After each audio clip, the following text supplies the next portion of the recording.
Good day, everyone, and welcome to Roy's Tie-Dye Sci-Fi Corner. This is episode number 227, London 1999, a special 50th anniversary event that will be taking place in September. And with me to discuss this special event, which is only less than 6 months away, is my friend and the organizer of the event, Mr. Warren Friedrich. Warren, welcome. And I think I pronounced your name right, Warren. Yes, hello, Roy. Thank you. Thank you for having me on today. That's wonderful. Did I get this right? There's a convention coming up? There is. I know, and it is just you mentioned it. I was going to say 6 months out. It's hard to believe. Finally, after all this time and delays and the world changing, that we're that close. It's sort of surreal. It really is surreal. I mean, the time has just been flying. It's been crazy. There was so much going on, and COVID actually. I mean, we were just talking about this today at church. That literally 4 years ago now is when things really began to shut down, give or take a day or two, depending upon where you were exactly. And it's insane to think that time frame of how paralyzed we were with everything that took place and how many years it actually lasted and where we are. And now fast forward, it's 4 years since that time, but it's part of our history and we're not going to really dwell on that today, but it's just kind of momentous in that sense that it's like it took place now. And then obviously for those who celebrate, happy St. Patrick's Day out there too. Yes, that's right. That's right. Happy St. Patty's Day. And it's funny you mentioned that, Roy, because yeah, it never occurred to me. And as soon as you said that, I looked at the calendar. It is literally 4 years from today's date. Within a day or two, I'd say. I remember locking the door for the very last time to that restaurant I had going, and it was March. It was it was somewhere in there, the 15th, the 17th. I recall to this day. It's just hard to believe it's been that long. It's really crazy. Hey, I want to welcome some of our viewers that are out there that are joining us. I see Randy is joining us from Wisconsin. Welcome, Randy. I see Jenny's joining us from Australia. Hey, Jenny, thanks for being out there. Jeff Rubel's joining us from out west in Utah. Welcome. Charlene is out there. Hey, Charlene, thanks for joining us. And Charlene, I believe you are joining us from, and it's on the tip of my tongue, and I know it's a southern state, and somebody had bail me out. Bail me out, Charlene. Tell me. And when you say it, I'm going to go, oh, I knew that. Is it Louisiana? It could be, but I don't know. I'm not sure. She'll type in. Frida's joining us. Welcome, Frida. Frida. Hello, everyone. And Isabel is also joining us. Hey, Isabel. Awesome. Hello. They're joining us from Europe. Appreciate that. And let me see.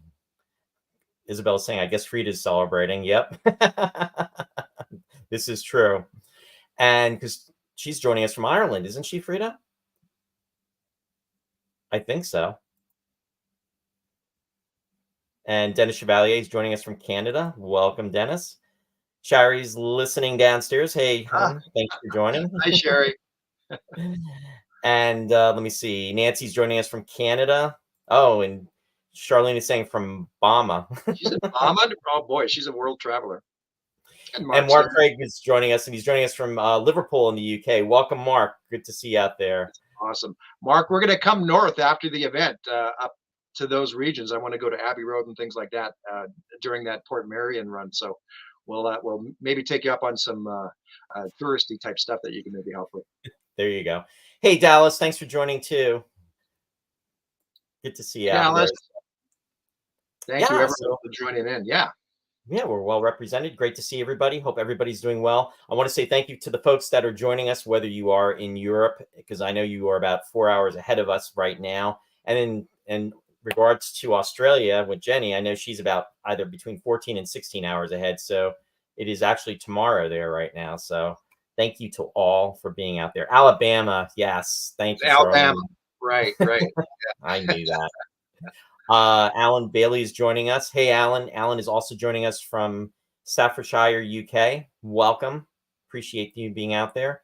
Isabel saying, yes, Frida is in Ireland and I'm drinking Ireland. Irish whiskey. That's awesome. Excellent. Yeah, Jenny's the contender, boy. She's always here from Australia. Like we've probably been responsible for more of her sleep loss the last 4 years, Roy, than I know she's a trooper. Martin is joining us from New York. Welcome, Martin. Thanks for being out there as well. And May is joining us from Canada. Hey, May. Appreciate everyone being out there. So, yeah, we have some convention news going on, and very excited about that. And again, like you were saying, Warren, it's crazy. I mean, this event was kind of pushed off a bit because of COVID, but now it's that time, 6 months around the corner, so to speak, and we know how fast time goes. well, So I know even just the last 6 months and finally laying the groundwork for what we've worked on. I mean, myself, along with you and Robert initially. I mean, this has been a real journey for sure, and a long and windy road. But it's just so nice to see it all come together and everybody's efforts. And there's been a lot of people behind the scenes that have really been there to help us out and back us up. And going forward, of course, I mean, yeah, there's going to be even more people who we're going to need to rely on, once we even get there and on the ground with a number of volunteers that we're going to need.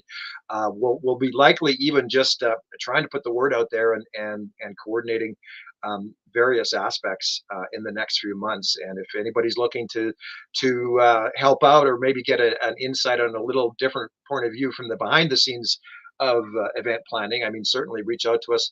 We're going to have a couple of additional emails that people will be able to contact volunteer coordinators and things like that going forward. So we do appreciate it and thank you in advance for anybody who's willing to help out.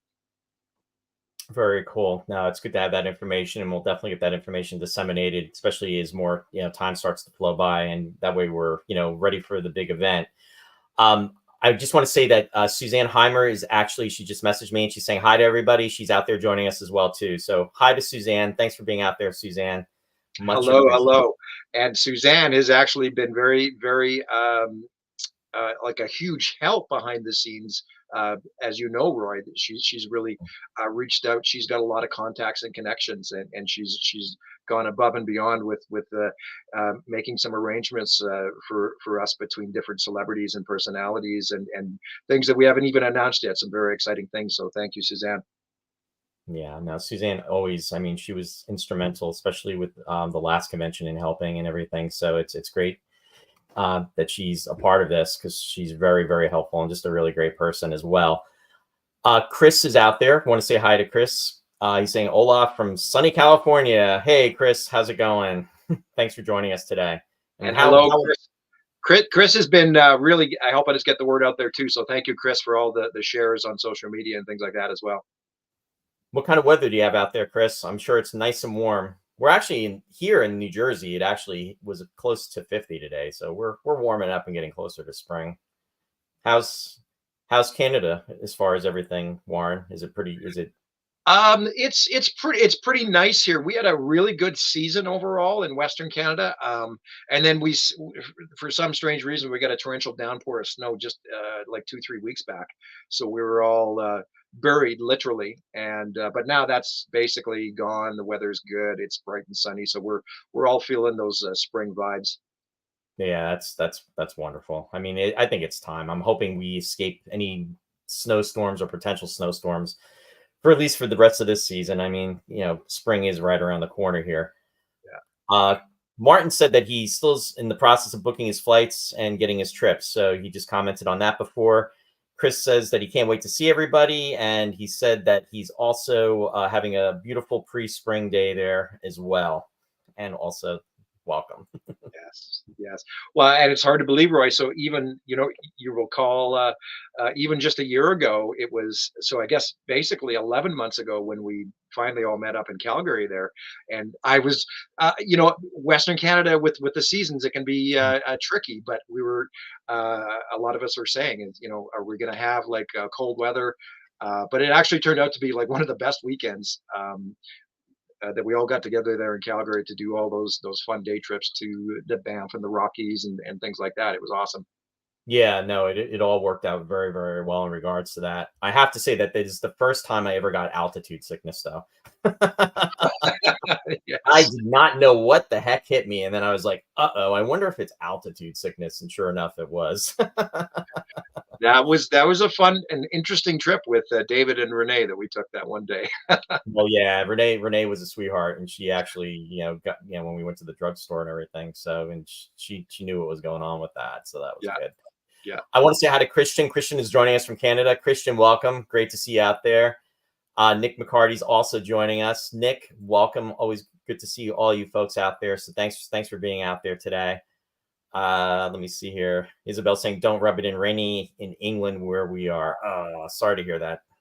It's okay. We actually had our share of rain here too, Isabel. So I can feel for you in regards to that.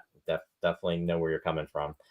Nancy saying the Calgary event was fantastic, timed perfectly for the weather. Yeah, we had no major snowstorms whatsoever, which was really, really nice. I think And there was one, strangely enough, the following week. Um, oh, I, really? I remember that the roads to Banff were closed from Calgary, and it's like if we would have been off like by a week, we all would have been scrambling. Oh boy. Chris is saying any surprises awaiting us in London. Oh, I'm sure they are. Oh, Chris, listen, I mean, aside from me being there, come on. So I'm going to just share some slides. Oh, Frida just commented really quickly. Said, Isabel, for once it was sunny here today. So let me get that. The just slide. We're going to be sharing some slides just throughout the course of the show. So the main mission agenda that we have listed is taking place September 11th through September 17th of this year. And just to go over a little bit of a breakdown, and now this information is on the website, but we're going to be talking about it a little bit more in detail just so that folks can have a little bit more insight. So, Warren, the first day of the I'll say reconnaissance trip 1 will be taking place on Wednesday, September 11th, and this is an optional trip in regards to the convention, right? Yeah, that's correct. And this whole day trip model we experimented with, of course, last year with Calgary, and I'm sure glad we had that opportunity going into London because it's just we were able to hone our craft, if you will, when it comes to coordinating these things. And there's a lot of variables for sure when you talk about taking a group of people, on an adventure like this. So I'm not too concerned. I think we got a good sense of things last year. So yes. So optional day trip number one will be just sort of northwest of London. To a city named Milton Keynes, I believe, home Mm. of the National Film and Sci-Fi Museum, ran by a wonderful fellow named Jason Joyner, and he has just an incredible array of different props and exhibits, and he's a big fan and collector, just like you and I are, Roy. And so he opened this establishment a number of years ago. And Jason is actually known for having one of the largest private collections of Star Wars memorabilia in the world. Wow, very cool. So and of course he's a big Space 1999 fan as well, and born and raised in the UK, so he would have seen all the Anderson series growing up, and space is very near and dear to Jason. So there is an entire area of the museum itself where we, well, Roy, you'll be familiar with the Moonbase Alpha model that we saw in Peterborough in 2014, Mhm. and that was at the time that was sort of mid restoration. It was being worked on at the time. It was on display in the middle table, so that's now been completed and given to the museum. And there's a full size moon buggy in there that I think Jim Winch provided.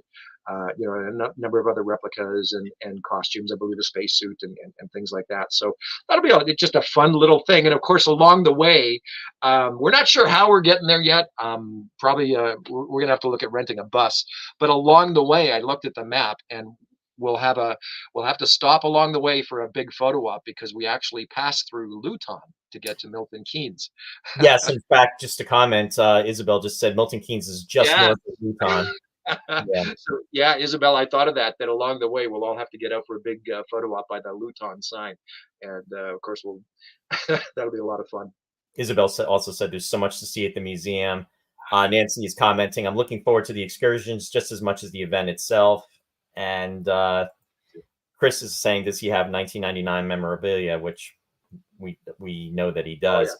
definitely. Yeah, Definitely. and what's nice about it is with these side trips, it's a way to it breaks things up a little bit too before the actual event. And I'm not, and it's nothing to take away from the actual event. It's an addition to it. So if you have the opportunity to do some of these extra trips, it's just it's kind of cool because it's you're kind of mingling and getting to know each other, and not that we don't all know each other because most of us do know each other, but it's just a great way to interact, let's say, like outside of the studio, so to speak, kind of like when the group was going to Black Park to do the full circle, which incidentally is actually on the excursion route, but we'll get to that a little It later. is, it is. No, I mean, you hit on something there, Roy. I mean, Calgary was, for as wonderful as it was, surprisingly, there were a lot of people there that you and I didn't know even Mhm. that had made the journey. And it was just really nice to be able to connect with people. It's sort of like after hours, right? I mean, Yeah, we all get together in the lounges and the bars after the convention days, right? But this was just sort of an extension of that. And it was really nice to get to know some new people that you and I never had the opportunity to meet before, or at length anyway. absolutely. The only thing is, Chris is saying about everybody should be posed at the Luton sign, eating berries and holding flowers. Of Um, course. I'm gonna, I'm gonna be ready to run though as soon as I do that, Chris. I don't know.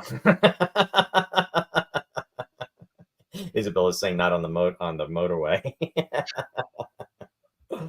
Oh boy. So, no, I mean, these are just some really fun things and the other thing, Roy, is that, I mean, it's like you said it's great together for those 3 days of the regular convention, but these little side trips and journeys are, I think as well, and that was the takeaway from Calgary and doing those, is that they're also very, very memorable. Right. And there's nothing like riding up the side of a mountain with Nick and Yasko. I mean, and posing for those photos ops at the top that we all did.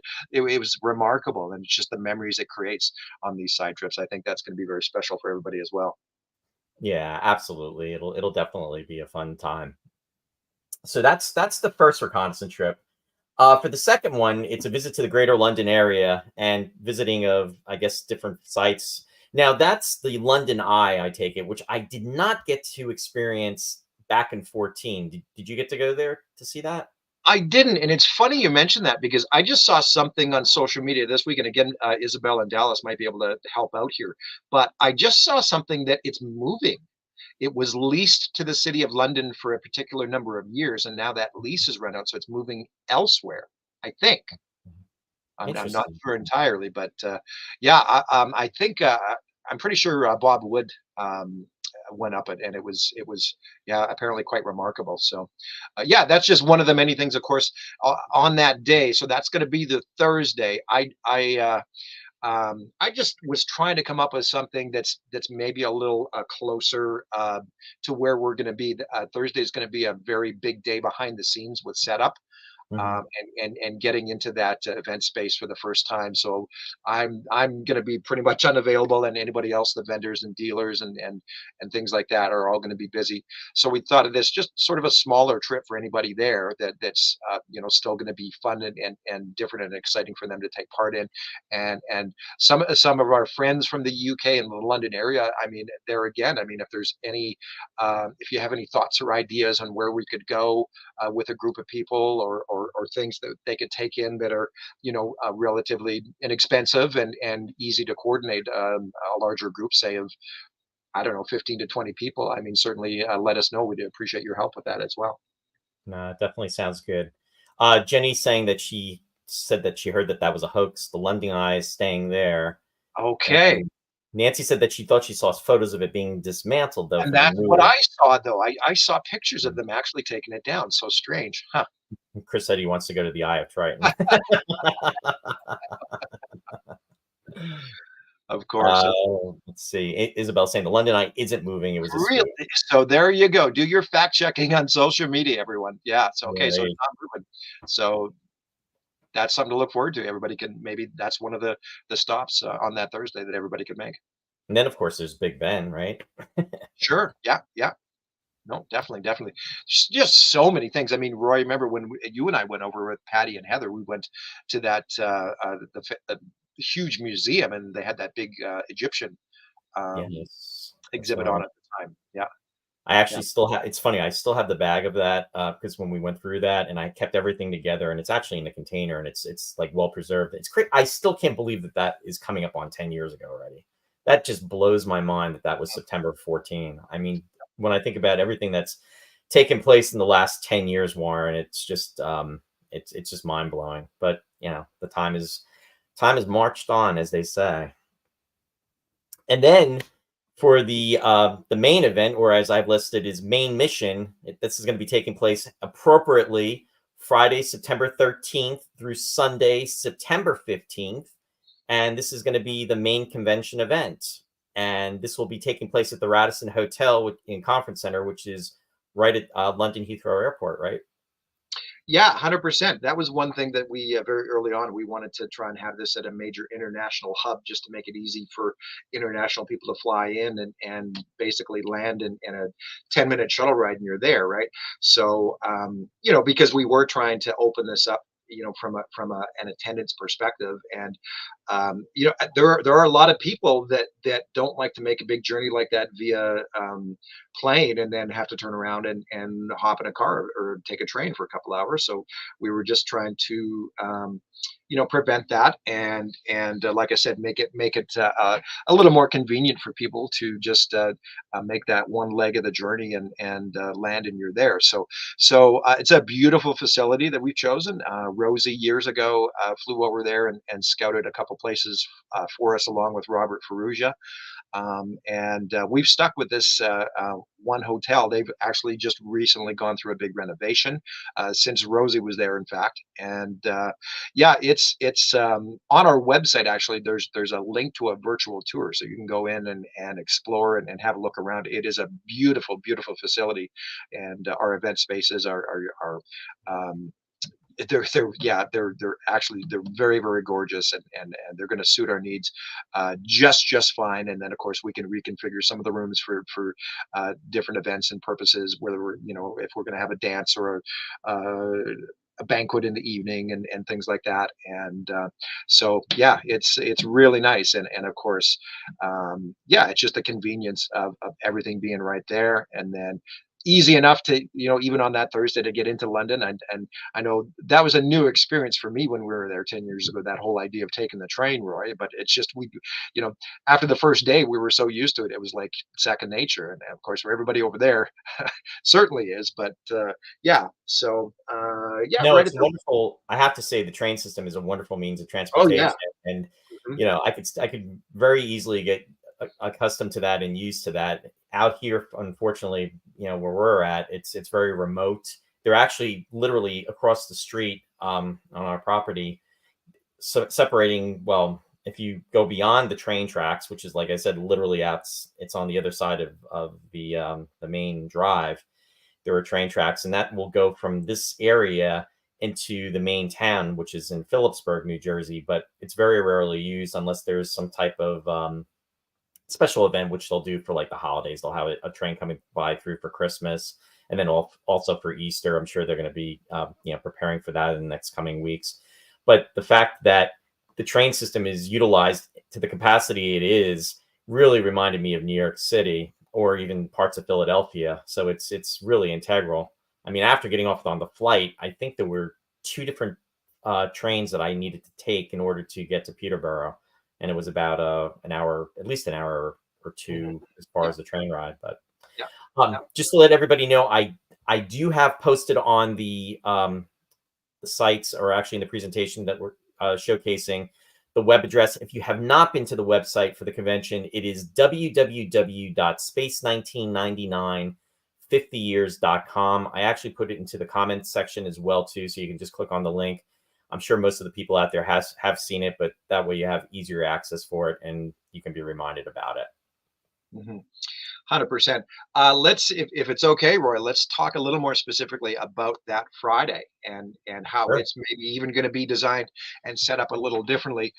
So essentially, the Saturday, Sunday, the 14th, 15th will be what I term more traditional convention days, right? Where you have your panels, your Q&As, your autographs, and your photo ops, and various things going on throughout Saturday, Sunday. Um, One of the things I've sort of picked up on later in life is that, I mean, I've traveled to a lot of conventions down through the years, and the big fan expo in Calgary actually is one of the largest in the world, and the first few times you do it, it's very fun and exciting, but I just grew almost like it was almost too much, and when we planned the Relaxicon last year in Calgary, one of the things I came up with was to just have, based on the number of people that were coming, just one convention day. And so we only had, right, that Saturday where there was sort of some convention related activities going on, and the rest, and then we did the day trips on either side, right? So long story short, so of the three convention days, Saturday, Sunday are going to be more the traditional days, but Friday, of course, is a very special day for everyone. So I'm gonna just sort of say that Friday will be. I mean, obviously, we know what it's all about, and this is going to be one of the few opportunities that we ever get together on a breakaway day. But it's going to be more of a celebratory day in my mind. It's going to be more about us all being together to celebrate breakaway, and of course, a very special breakaway being 50 years later, virtually 50 years later. It's actually going to be the weekend is going to be 50 years to the date that they were actually filming Death's Other Dominion with Brian Blessed. And so lots of reason to make this a very special event. And of course, as we go on, there's going to be some very exciting things that will be happening and presented on Breakaway Day once we're all together and in the same room. I really want to say that I want to encourage you all. You don't want to miss out because these are going to be some pretty special once in a lifetime opportunities and presentations you certainly don't want to miss out on. No, it's pretty cool that it's actually the way it's actually happening on a Friday the 13th, obviously too. Right. But the fact that it's to think that Death's Other Dominion was actually filmed 50 years ago in that time frame. I mean, even the show right now, I mean, is in it, as the episodes are would be filmed in 74 as we're in 2024. It's just really mind blowing. I just want to say hi to, and I'm gonna pronounce his name. I'm probably going to butcher your name, and please forgive me, but I'm going to say, Can is it I Lefter? try? Yeah, go for it. Lefterus. Leftheris. Yep. Leftheris, thank you for joining us. He's joining us from Greece right now. Great to see you out there, and happy to have you, as we are happy to have everybody that's joining us. Isabel also commented before, Heathrow is in the Greater London area, so you'd be going to London and Westminster, plenty to see there. Maybe go to see where Martin and Barbara live too. Oh, that's a great idea. Yeah, that's Yeah. very cool. Great. Uh, Chris said, I've always thought it would be great to screen an episode or highlights from episodes with guest stars on the mic making live comments. I have a memory of that, Chris, when we were doing that with Nick in Peterborough, and we did it during Breakaway, and we also did it during the Beta Cloud, and Breakaway was definitely better received with Nick in regards to the Beta Cloud. But I do remember doing that, which is cool, and I think that's a great idea. I think, and Chris and you and I talked about that as well. Basically, live commentary. I Yeah, think that's a absolutely. really fun thing to do. Yeah, yeah. Definitely. Isabel saying, can we party like it's 1999? Well, listen now, Isabel. Now Friday night. So do you have a crystal ball? What's going on here, Isabel? So Friday night. So of course, we're throughout the day. We're going to have some very special events planned, but into the evening actually. And I don't think we've talked about this publicly before, but behind the scenes, and we've been working on what to do in the evenings. And I think on the Friday night, we're actually going to have a 1974 themed disco. for everybody, and encourage everybody to sort of really get into the mood and the spirit of things by even coming in cosplay, in your 1970s attire, and of course 1970s music, and our friend Daryl and Jed, Daryl Simmons, have already sort of unofficially agreed to DJ the Friday night disco. So that's just yeah, just a I think fun. I personally think that's pretty awesome. I'm just laughing thinking that the disco era is 50 years ago. Yeah, I yeah, just can't exactly. accept it. Can't accept it. I'm in Yeah. denial. So it all ties into what was going on in the world 50 years ago, and of course that was big on the scene, right? It's and movies like Saturday Night Fever and the Bee Gees, and so yeah, we're going to want to celebrate all of that, everything that was happening. Nancy saying I use 70s music in my fitness classes a lot would be so much fun. Yeah. I mean, the music from the 70s, the Bee Gees, I think of immediately. Oh my goodness. There's so much cool music. I mean, that's an era in itself. I mean, it was just an amazing time. Yeah, get those flares out, people. That's what was it, that and the bell bottoms, right? I mean, even strangely enough, when you think of it, even Barry Gray's opening theme was very, very rooted in the disco era. Absolutely. Yeah, and it's funny you say that, Warren, because when the television is on and it's playing, and then you have the closed captioning on it, and the music's playing, it'll say disco music. Yeah, there you go. Love it. ABBA, yes, ABBA, the Swedish group, awesome. That's right, absolutely. Yeah. Frida saying I was 10 in 74. Not sure I want to go back there, but the music was awesome. Are you encouraging Alphen wear? Yeah, absolutely, Chris. Anything, any type of cosplay throughout the weekend. That's another aspect that I'd really like to bring back. It was, looking at the early convention photos that you and I weren't privileged enough to attend, Roy. I mean, some of the costume making that went on in the late '70s, early '80s, like it is just remarkable. So that's one thing. Yeah, throughout the whole weekend. Yeah, I'd like to bring that up, and maybe we'll even plan some sort of costume contest that they had back in the '70s and '80s as well. Was a fairly common thing that hasn't been so prevalent the last few events. Isabel's saying Alphen PJs. I have to say, because the very first Space 1999 convention I attended, which was appropriate for me at least, was the Breakaway convention in 1999, and the fact that was 25 years ago is crazy. And to your point, there was a lot of Alphans that were dressed up, I mean, whether it be uniforms or the PJs and everything. There was great cosplay going on at those events, and then at the earlier events. So it was definitely a fun time. So looking to have this be a very special and memorable event, which is very very good for the fans. It's good for the guests, and it's just a way to bring everybody together and celebrate the show that we love so much after 50 years. So it that in itself is very special. 100%.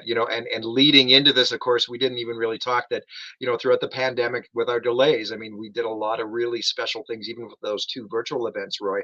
And of course, all the guests we had on there. I mean, that was part of the whole process, is making everybody aware that we were going to be doing a live event again in London to celebrate the 50th. So all the celebrities are very, very excited. They've known about it for years, and even behind the scenes, trust us, we have a lot of big announcements coming up on celebrities in the next few months that'll really make a lot of fans very, very pleased. And if you tuned into those two virtuals, you'll have a good idea of who was on there and who we might see live and in person. So Absolutely.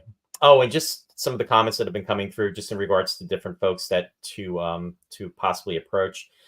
I know in the U.S. and it's Charles Gordon. Absolutely. In fact, I actually have an Alpha tunic. It's actually season 2 Commander Koenig tunic, and then also I have the jacket as well too. Charles does an amazing job with his patterns and his work. So, and he's accessible on Facebook. You can probably contact them through Messenger. So, just so you know. And yeah, it definitely will be a fun time for sure. So, in regards to that, I'm just going to move on to the next event after the Friday, Saturday, and Sunday, unless you want to cover, is there anything, and we can come back Um, to Aaron. Did well, you want to? I mean, so that basically covers the weekend, then the Saturday night, just to let everybody know. And again, I think this is unofficially official, is that the banquet will be Saturday night. Mhm. So you can purchase a separate banquet ticket. And then after the banquet, I think we're gonna just um, transition into a big round of trivia. And I think with the idea I have in mind, I mean, if you envision a banquet and everybody sitting at circular round tables, that basically just becomes your team after everybody's done the meal, right? I've seen it a few different ways. Like Andy in 2014 had the banquet and then transitioned into a dance, and that was a tough move. So we figured we'd do the dance and the disco one night and do a meal with some trivia after everybody's had the meal. I I don't think know. that's no, and you and I really didn't have a chance to talk about this, but I think that's really a good idea because I think after eating and everything, everybody's kind of, not to say that they Sluggish. wouldn't want to dance, but they're kind of relaxed and Yep. you've Yep. been socializing. So I think doing that as a separate event, and plus with that, when you're doing trivia, you're sat, so you can still kind of partake in that and still have that kind of like go right into that. So I think that's a good idea. For sure. And who's our trivia master? Oh, I don't know. I know a little bit about the show, and there's just like a lot of other people out there too. But and I'm only saying that because you asked me about doing the trivia. So, but yeah, Well, thank you. there's I there's couldn't some. think of anything more suited or appropriate. And yeah, I don't know. thank There's a lot of hardcore fans out there though, so it should be fun. Let me see here. Next thing I want to do is I want to go to the next reconnaissance trip. Now, this is going to be on the Monday after the weekend. So this will be on the date of September 16th, and this would be the reconnaissance trip 3. And this would be the visit to Pinewood Studios in Black Park. So very, very interesting. I'm actually having our abridged version of this kind of as a flashback when you and I did this with Heather and Patty, and that was a lot of fun. Even though it was not organized, it was not structured, it was more on the whim. This is more something that's being laid out and planned out. So yeah, I'm But looking that's forward. where it came from, of course, the core of this, and even going right back to when Bob and I were talking, we really, I mean, that experience for you and I 10 years ago was monumental. It was life changing. It's funny. We look back on it and joke about we had basically one day uh, to spare, and we had two choices. Did we want to go to Stonehenge or did we want to go to Pinewood? And what did you and Right. I choose?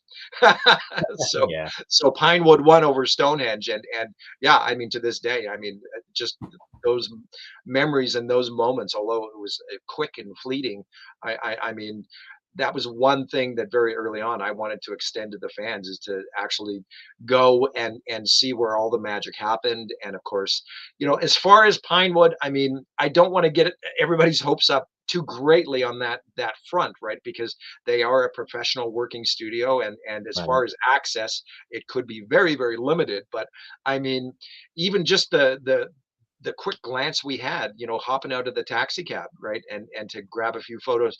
I mean, say what you will. I mean, it was impactful, right? And so there again, I don't want to get everybody's hopes up that we're going to have full tours or things like that. But I mean, of course, we're going to look into that. But don't base your decision on whether or not you want to go in this trip around that, because there's no guarantees, right? So I just want to be clear on that. Yeah, and But it's good that you are too, because some folks are asking. So Isabella's asking if we could get into Pinewood, and Nancy's asking if Jeffrey would even be able to get us in there potentially. yeah, And then also Mark commented, the Pinewood Studio is a holy grail. Can't wait for that bucket list item. So yeah, it's yeah. it's something that would be amazing. So I don't I guess you can't promise that we're going to definitely get in at this point. It's something that it's being looked at, but it's definitely someplace that, I mean, in regards to going to and actually being at the physical location. So I guess Mhm. Right now, it's a TBD. Am I right in regards to that, Warren? Yeah, for sure, for sure. And you know what? That comment jogged my memory because you and I had actually talked recently that yeah, if Jeffrey had any in with that company called Mac and Aram, to maybe get in through the back door or what have you. I mean, even just for a small tour, would be fantastic for a group of fans.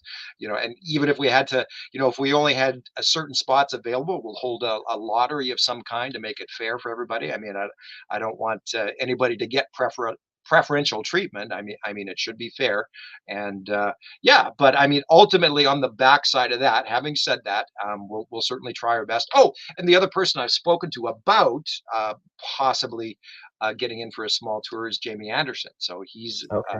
certainly got some pull there as well. So you know, hopefully something over the next few months will come together and gel nicely. Yeah. So it's something that it's on the board, but it's nothing's confirmed yet. So Yeah. it's going to be a matter of waiting to see. I want to say hi to Brian. Brian Jackson's out there. Brian, great to see you out there. Thanks for joining us. He's saying All hello right. to both of us, and no worries about being late.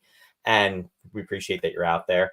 And also, Dave Thomas is jumping on, and I want to say hi to Dave as well too. And Hello, Dave, my friend. yes, Brian and Dave are both joining us from the UK as well too. So we are well represented internationally tonight. Very nice to see everybody. Absolutely, and we're not too late either, which is good. The back part of the day, the back half of the day, if you will. I mean, on that Monday, of course, would be to visit Black Park, and that's where I think we can safely say this is going to create for some very exciting moments, photo ops, and opportunities for people because that's what you and I did, Roy. We did pull up in front of Pinewood and basically got scurried off by security because they were shooting Star Wars Episode 7 at the time, so security was extra tight. And you know But what the irony is? There was no. I mean, I do enjoy Star Wars. Don't get me wrong. I prefer Star Wars and then Empire out of that trilogy. Not to go down, digress. Never digress on this show, but Empire Strikes Back. I always felt was the better story. Return of the Jedi was pretty much, in my opinion, a rehash of Star Wars. But I did enjoy those first three movies probably the most out of them all. So the fact that they were actually shooting there was really, really cool that they were set up. But it's like, when we were there, it's like, no, no, no, we're not here to try to, sneak onto the set of Star Wars. We're just more concerned about L&M stages. And we want to see those buildings because that's where 1999 was shot. that's right. They probably thought we were Star Wars groupies, but we weren't. Exactly. Exactly. So anyway, but it was just really cool to actually, I mean, my God, to get up to the gate and be actually there. I mean, that in itself was pretty cool.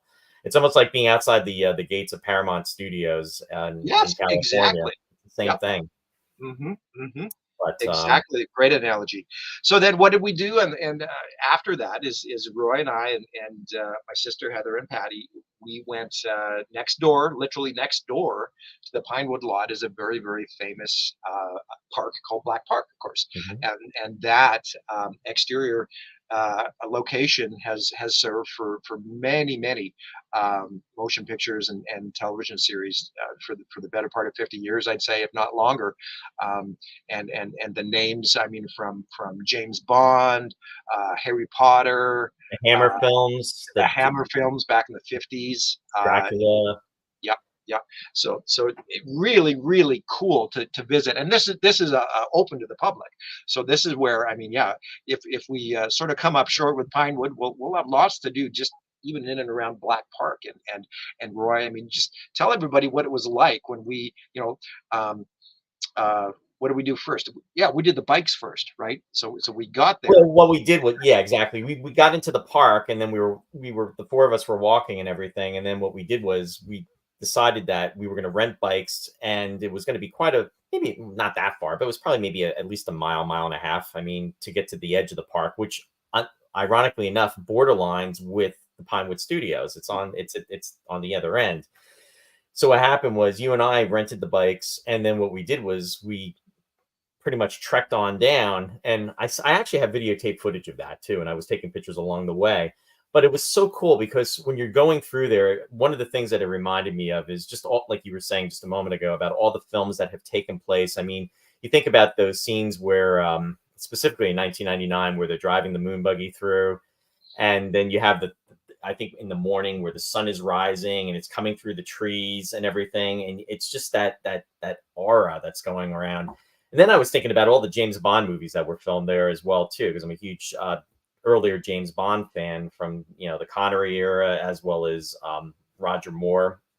And I was thinking about what Moonraker, parts of that was shot there as well as the other ones, and then not to mention those Hammer films with Christopher Lee as Dracula, and then you had Peter Cushing in those movies where they're taking the carriages through, and all of that, all those moments, all those footprints of actors, directors, filmmakers, all those film crews, and all that history that actually took place over those years.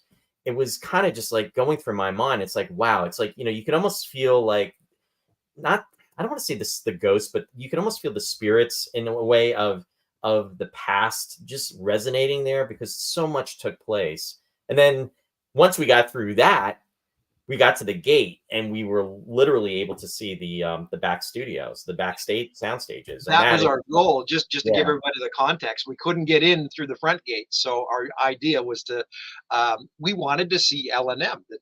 They call them the barns, the two twin buildings side by side where they shot the series. And on top of that, we should mention as far as Black Park and even Pinewood and those L&M UFO.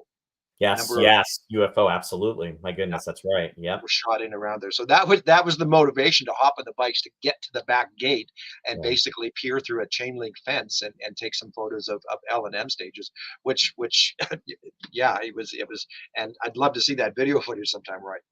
Yeah, absolutely. No, and like I said, I still have it. Martin is saying, wasn't the series The Champions filmed there? I think it was. That was with Stuart Damon, if I remember correctly. He was in The Champions. The Avengers, absolutely, Nancy. The Avengers would have been shot there as well too. And also doing that, there's also the lake that's by there, and then that's where they shot the Rules of Luton when they're supposedly Maya and Koenig are crossing through to get away from the three aliens that are coming after them. They're chasing them, and So much was shot there from the series itself, and of course the big one was Full Circle from the first season. right, But as far as a recognizable locale that really makes your jaw drop, yeah, when we stumbled upon that riverbank embankment where all the trees are sort of growing sideways out of the ground over the lake, you and I just like we just stopped dead in our tracks, and our breath was just taken away that we were actually on Luton. It was amazing. yeah. Mark indicated, and I'm sorry to hear that, Mark. He said, long walks out of the question for me. I'm disabled now. My mobility fluctuates on a daily basis. Mark, I am sorry to hear that. Yeah, we'll Well, have to see. Mark, I'm going to be talking to Jim Winch because one of the things we joked about doing, Jim Winch has actually restored one of the cars from UFO that was shot in Black Park. So if he could get it there, maybe he could tour you around in the UFO car. Oh, that's pretty cool. I remember when he was working on that a while ago. Yeah. Mark also commented, he said he thought that the Champions and the Avengers were filmed at Elstree. They may have been. I just was thinking that in regards to filming at Black Park, though, they may have been out, done some exterior shots there as well. Nancy said, I know that some of the Avengers were filmed at Elstree, the Tara King episodes, I think. So yeah, still either way, a lot of stuff was done at Pinewood. A lot of stuff was done at Black Park, which really makes it a very cool uh, sight to be seen. And yeah, there'll be a lot of memories to be made as well too. Mhm. Now, talking about another studio, this is Reconnaissance Trip 4. This is the next day, and this will be on Tuesday the 17th. And this is going to be a visit to Brave Film Studios. So, in regards to that, Warren, what is planned exactly? Well, and this one is sort of very very as far as any set agenda. I'm not sure. So Okay. the whole goal, of course, is to a Brave very integral with all the filming of the special effects, and this is where Brian Johnson and Martin Bauer and Nick Alder worked Mhm. on those units, and again. To the best of my understanding, this is an operating functional studio to this day. I have heard that the chances of getting inside Bray are a little better though than Pinewood. as far as tours go.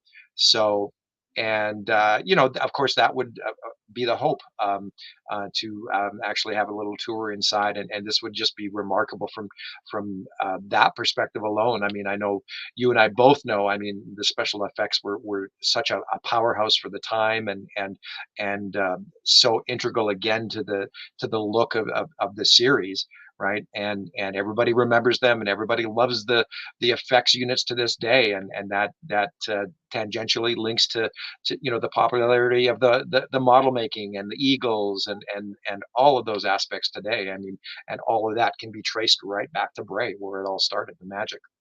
Yeah, no, there was definitely a lot of magic that took place there. Now, Mark is commenting about something. He said not only Space 1999 effects made there, so was Star Maidens and the internal sets of Medusa. Mark, I did not know that, and interesting enough, Yeah. with Star Maidens, I actually have a set of that I watch on occasion. It's been a while, but I always, I hear the similar sound effects, and there's a lot of similarities. And correct me if I'm wrong, but I believe Keith Wilson was involved with that production. But again, if I am wrong, let me know. So there's kind of that connection to Space 1999. And I'm And of sorry, course, Warren, you were going to say. oh no, no, no, that's fine. But Star Maidens, yeah, that I mean, in Lisa Harrow and Judy Geeson were both in Star Maidens. Yes, and Suzanne commented too. She said Bray Studios is Hammer Films were made. It's and were is that where they were made, and Star Maidens was made. It's a lovely studio. So Oh, thanks for sharing that information as well too, Suzanne. And Suzanne worked with Lisa Harrow, if I remember correctly. I believe she was her stand-in for Star Maidens. And correct me if I'm wrong on that, Suzanne. But if I remember correctly, I think that was the case. well, we And should mention as well that I mean, and part of the thing that made the Calgary day trip so special was that um, Nick and Yasko actually came along, right? mhm. And while this far out, I mean, we've been talking to the celebrities about the main 3 days. I mean, if any of them are willing and wanting to attend some of the day trips as well, like Suzanne, of course. I mean, yeah, to come to Pinewood and Brea, that'd be very special for a lot of the fans if you're available and we're willing to make the journey. You're more than welcome to join us. Absolutely.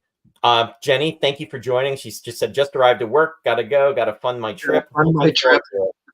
Have a wonderful Monday, Jenny. Thanks for joining us today. And we will talk soon. Thanks, Jenny. And Mark said Keith Wilson did do the set designs. And Isabel said, very Keith Wilson looked to Star Maidens. Absolutely. Yeah, I thought so. And Alan is also confirming on that. And Colin said, oh, I got my time zone wrong. No worries. And Mark said Pam Rose was also in Star Maidens. You know what? I think I remember seeing Pam in Star Maidens now that you mentioned that Oh, too. really? I didn't know that one. Okay, Yep. interesting. I'll have to look for her. So yeah, very cool. So yeah, again, so much history, so much that took place behind all of those studios, really. Mhm. And then now this is moving past the initial trips. This is trip number 5. Now this is like a really a separate excursion in itself. This would be taking place September 18th through the 20th. And again, this is an optional trip, but this is the visit to Port Marion in North Wales, known as the Village, for the folks that are the prisoner fans out there.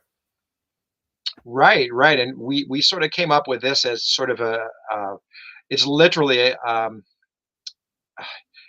unofficial event or excursion, just like you said, Roy.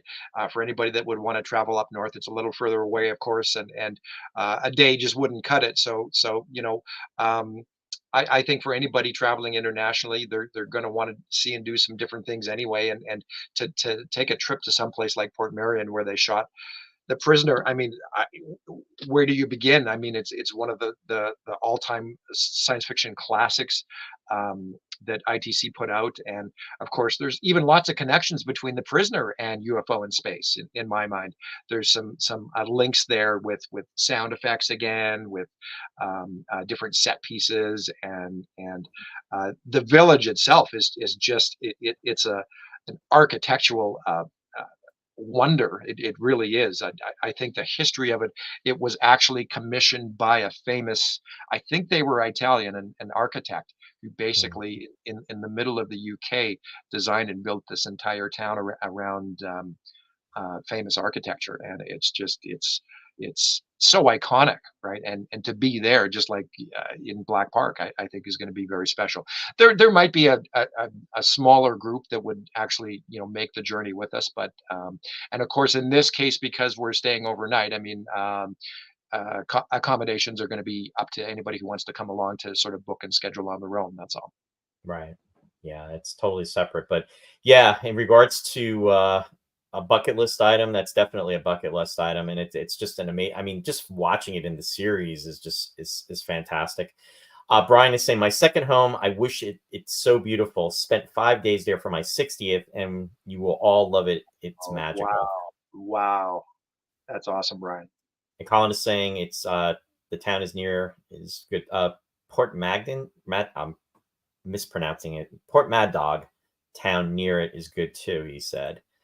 And Martin said, I know there is accommodations on site at the village as well. You can Yeah. even stay in number six's suite. Yeah, I bet you there's an extra price for that one, right? Talk about a tourist, I'll say a tourist trap. Well, and circling back to the weather, I mean, hopefully September, mid-September, weather's going to hold out and be fairly nice for us as well on these journeys. Yeah, no, absolutely. What did they call that? What was it? The rover? Was that what that white ball was called Yeah, in that? yeah, Yeah, just the called rover. Rover. Yeah, yeah. Rovers. Yeah, my goodness. I have to go back and rewatch The Prisoner. I actually have not watched those episodes with Patrick McGowan in quite some time. And just as some backstory in regards to that, though, he's actually, if you do some searches on YouTube, and you generally find anything on YouTube, there has been so many dissertations and so much thought that has been put into what that show means in relevance to individuality and to society and to almost anything, and then trying to figure out what that last episode represents. And there's actually an interview on there where McGowan is actually talking to students, and it's so fascinating. And he was such a thought provoking individual. So if you haven't checked it out, definitely do.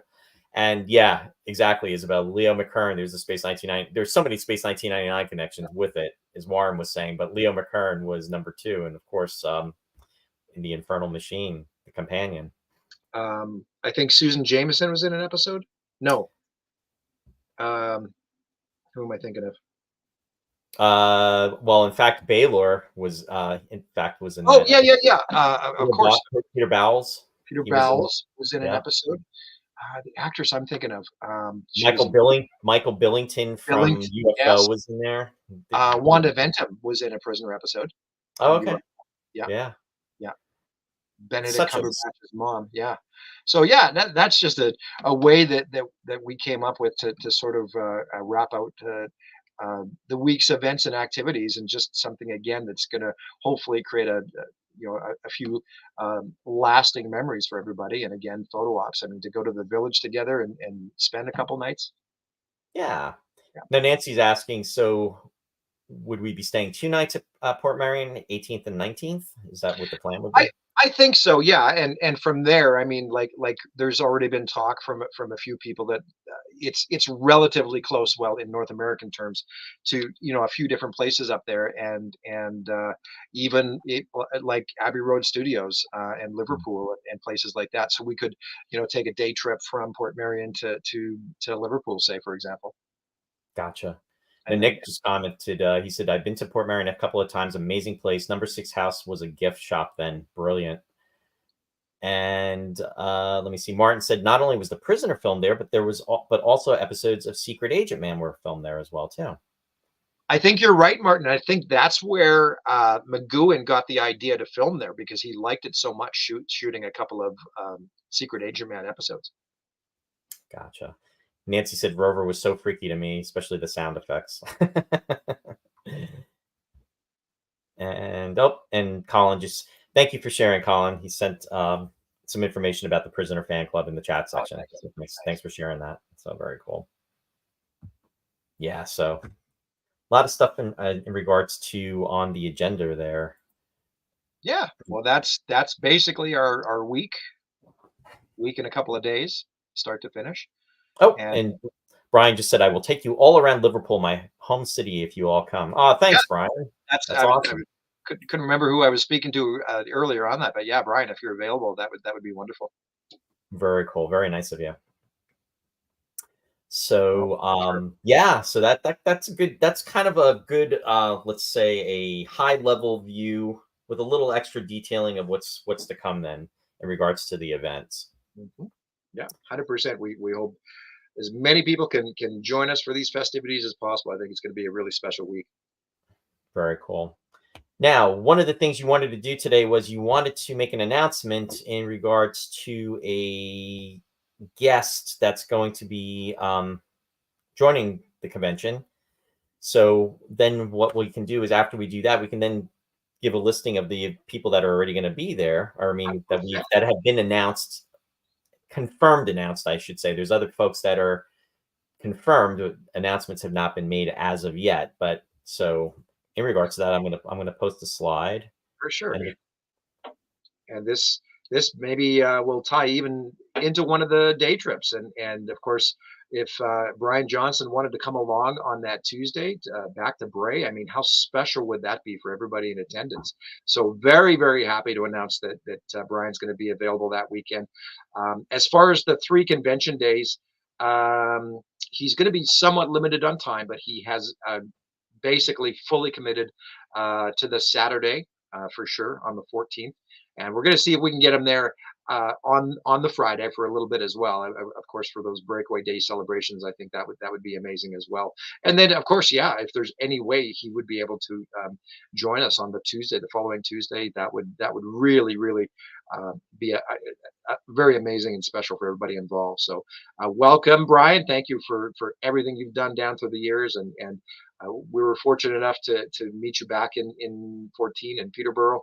I still remember the first time I met you. I was sort of looking after the dealer's room, and we were going to close down for lunch, and you came um, flying through those double swinging doors, and I was looking in one direction and didn't actually see who it was, and I sort of put my arm up and I said, "Oh, sorry, we're closed for lunch." Then I realized it was you, Brian.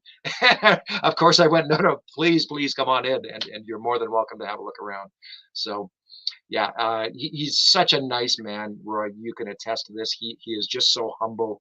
He's very quiet and but just at the same time so informative and insightful and intelligent about everything that went on back in the day.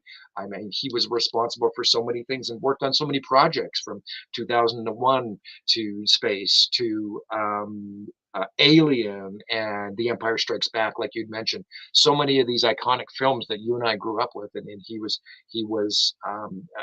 integral in spearheading all that. no, absolutely. In fact, yeah, 2014 when I was in Peterborough, that was the first time I met him, and I was just kind of I was like in awe, and he was very soft spoken, very pleasant, and I even remember asking him too. I asked him what was his favorite eagle, and he pointed to it because there was a picture, and actually I had the picture, and it's my all time favorite eagle, and it's Eagle 4, and that was from the Metamorph with the booster units, and that's what he had said at that time, and I was just like, this is really cool. And it was just such a pleasure to meet him. And very, I was happy too. I had him on the show, and that was back in June of 2020, when because the show is actually going to be celebrating its four-year anniversary. And I had him on maybe about 2 months after I had started doing the show, and he was on for about close. I think he was on for almost like 2.5 hours. And it's just that to talk to him, and he's just so humble, and then everything that he has done, and just hearing about his experience and all the movies that he had made over the years, and then to your point in regards to being involved with Alien, and then also The Empire Strikes Back. I mean, he's an Academy Award winner as well too, and the fact that he almost did not do he almost, let me say, he was asked by George Lucas. He was approached by George Lucas to do the special effects for the movie, the first Star Wars movie. And when he was on the show, he was telling the story that he had, when he was approached by him, just like the day before, or within that time frame earlier, he had just signed the contract to do the second season of special effects for Space 1999. And I'll tell you, I cannot even imagine what 1999 would be like without Brian Johnson. So, you know, Star Wars fan, absolutely. But you know what? I'm glad that he did sign that contract, and I'm glad that he was with 1999. And you know, the rest is history. I mean, 50 years later, and here we are. So it's pretty cool. So very Absolutely. nice to know. And you know what? He really stepped up the game even in season two. I mean the effects were generally. I mean, if you talk to anybody in the fan community, they were um, for as impressive as they were in year one, they were really that much more so in season two. Absolutely. Yeah, no, definitely. I mean, it was just it was I guess you could say more souped up, and then it was just an expansion of the effects from the first season. Yeah, Yeah, you're yeah, right, Isabel, too. I believe you're right because he won the Alien, the first Alien movie in 1979 actually won the Academy Award for the visual special effects. effects, visual effects. You're absolutely right. And then also with The Empire Strikes Back as well too. So Empire the following year. Yeah, yeah, yeah. it's very, very impressive. So, and the other thing I should mention here real quick is that, and again, going back to Peterborough in 14, we had the pleasure of meeting Brian's son, Guy, who was a Mhm. really, really terrific individual as well. And I think Peterborough was Guy's first foray into going to a fan related event with his dad, and he was just blown away. He couldn't believe the love and adoration, right?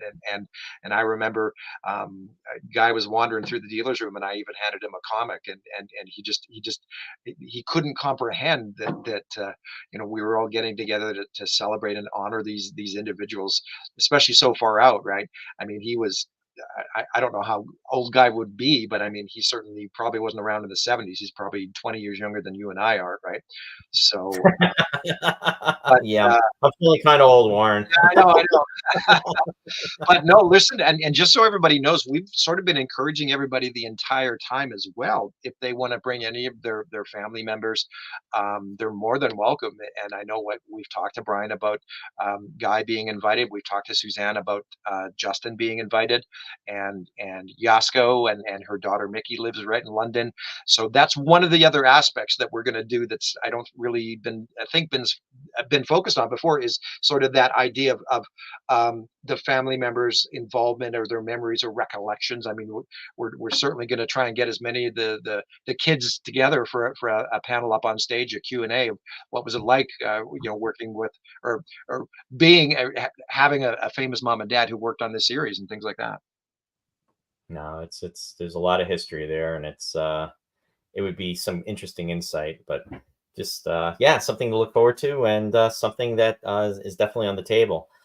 Um, Alan just commented. He said, "I was at Peterborough. I talked to Guy and told him just how much his father's work meant to me. It was amazing to tell Brian himself just what an influence he was on my life."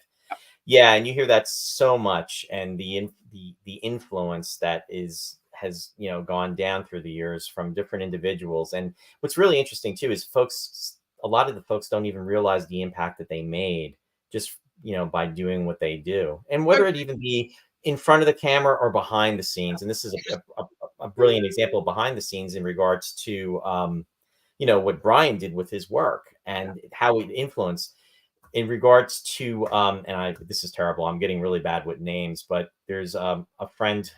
I'm a real good friend because I can't think of his name, but he's a visual effects designer, and I got to meet him through the show. And he's from Canada, and you know who he is, Warren. Oh yeah, yeah, Bruce. yeah, yeah, Bruce. Bruce. Yeah, Bruce. And Bruce was very much influenced by Brian Johnson's work, and it's just, I mean, there's another example of how somebody has impacted somebody and really made a difference. And it's just wonderful to hear when when you hear these stories, and these stories are shared by different people, and it just really resonates. So Bruce definitely want to Bruce hear that. was supposed to come to Calgary because he's in Vancouver. He's only a short hop away, and he was really bummed that he didn't have the opportunity to see Darren Peters' Eagle 3. But yeah, Bruce worked on visual effects for the Stargate TV series. Yeah, and I believe he worked on the Outer Limits as well too. Bruce Walshing, I think. Volition, I think. Volition. Yeah, I'm again. I always butcher the names. So yeah, really heck of a nice guy. In fact, I had him on the show as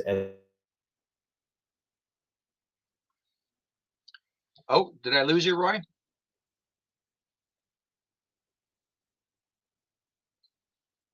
Roy Belquist.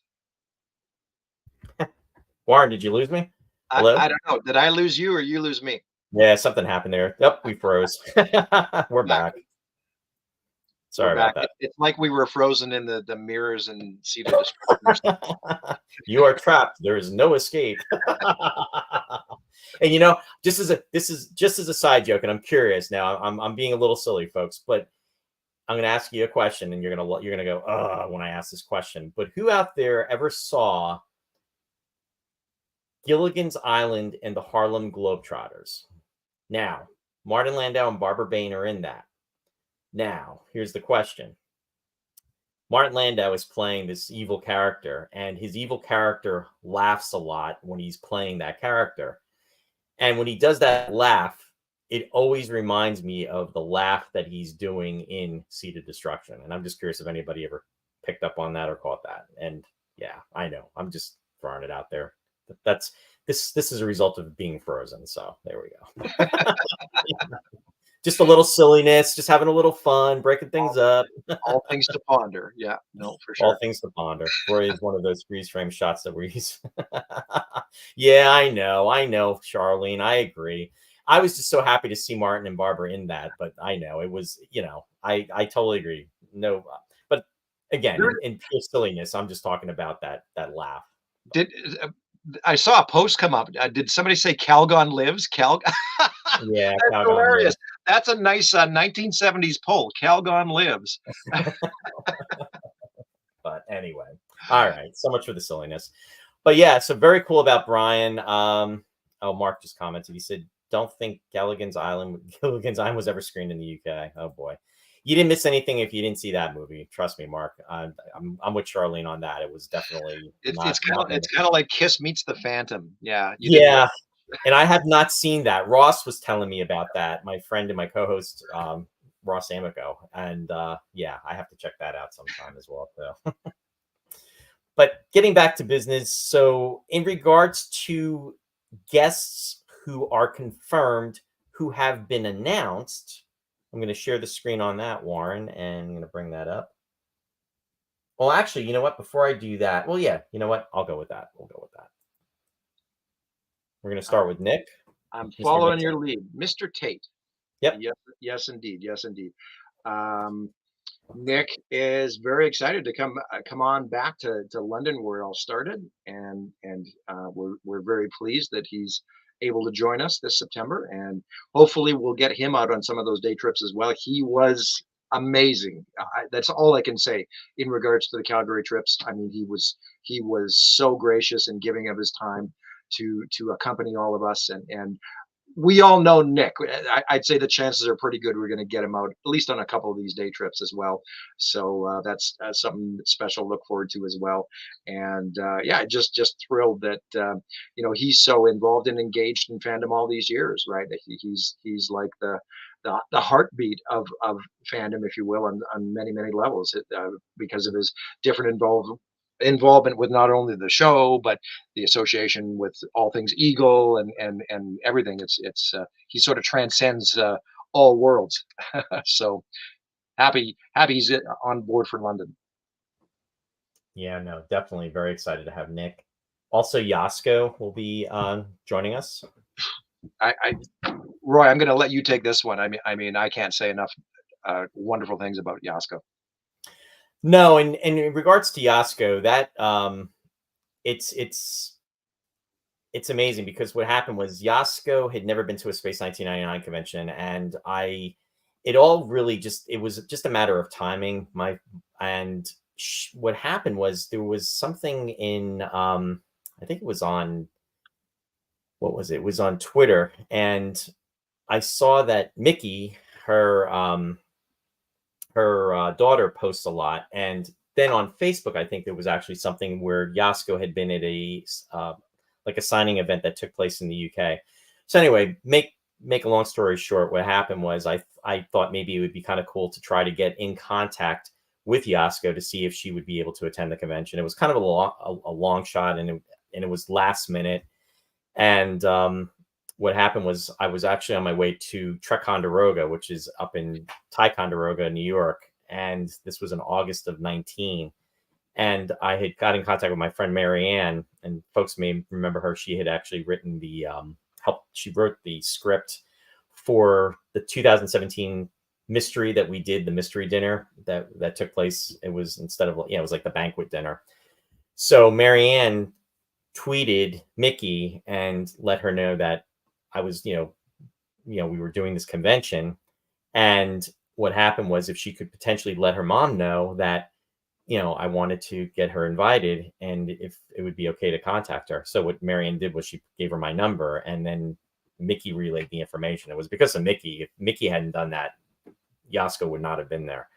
And Yasko was just like so taken, and she was just like so happy to, she had no idea that there was this like fan base in regards to the show, especially, at the level it is, and all these years later.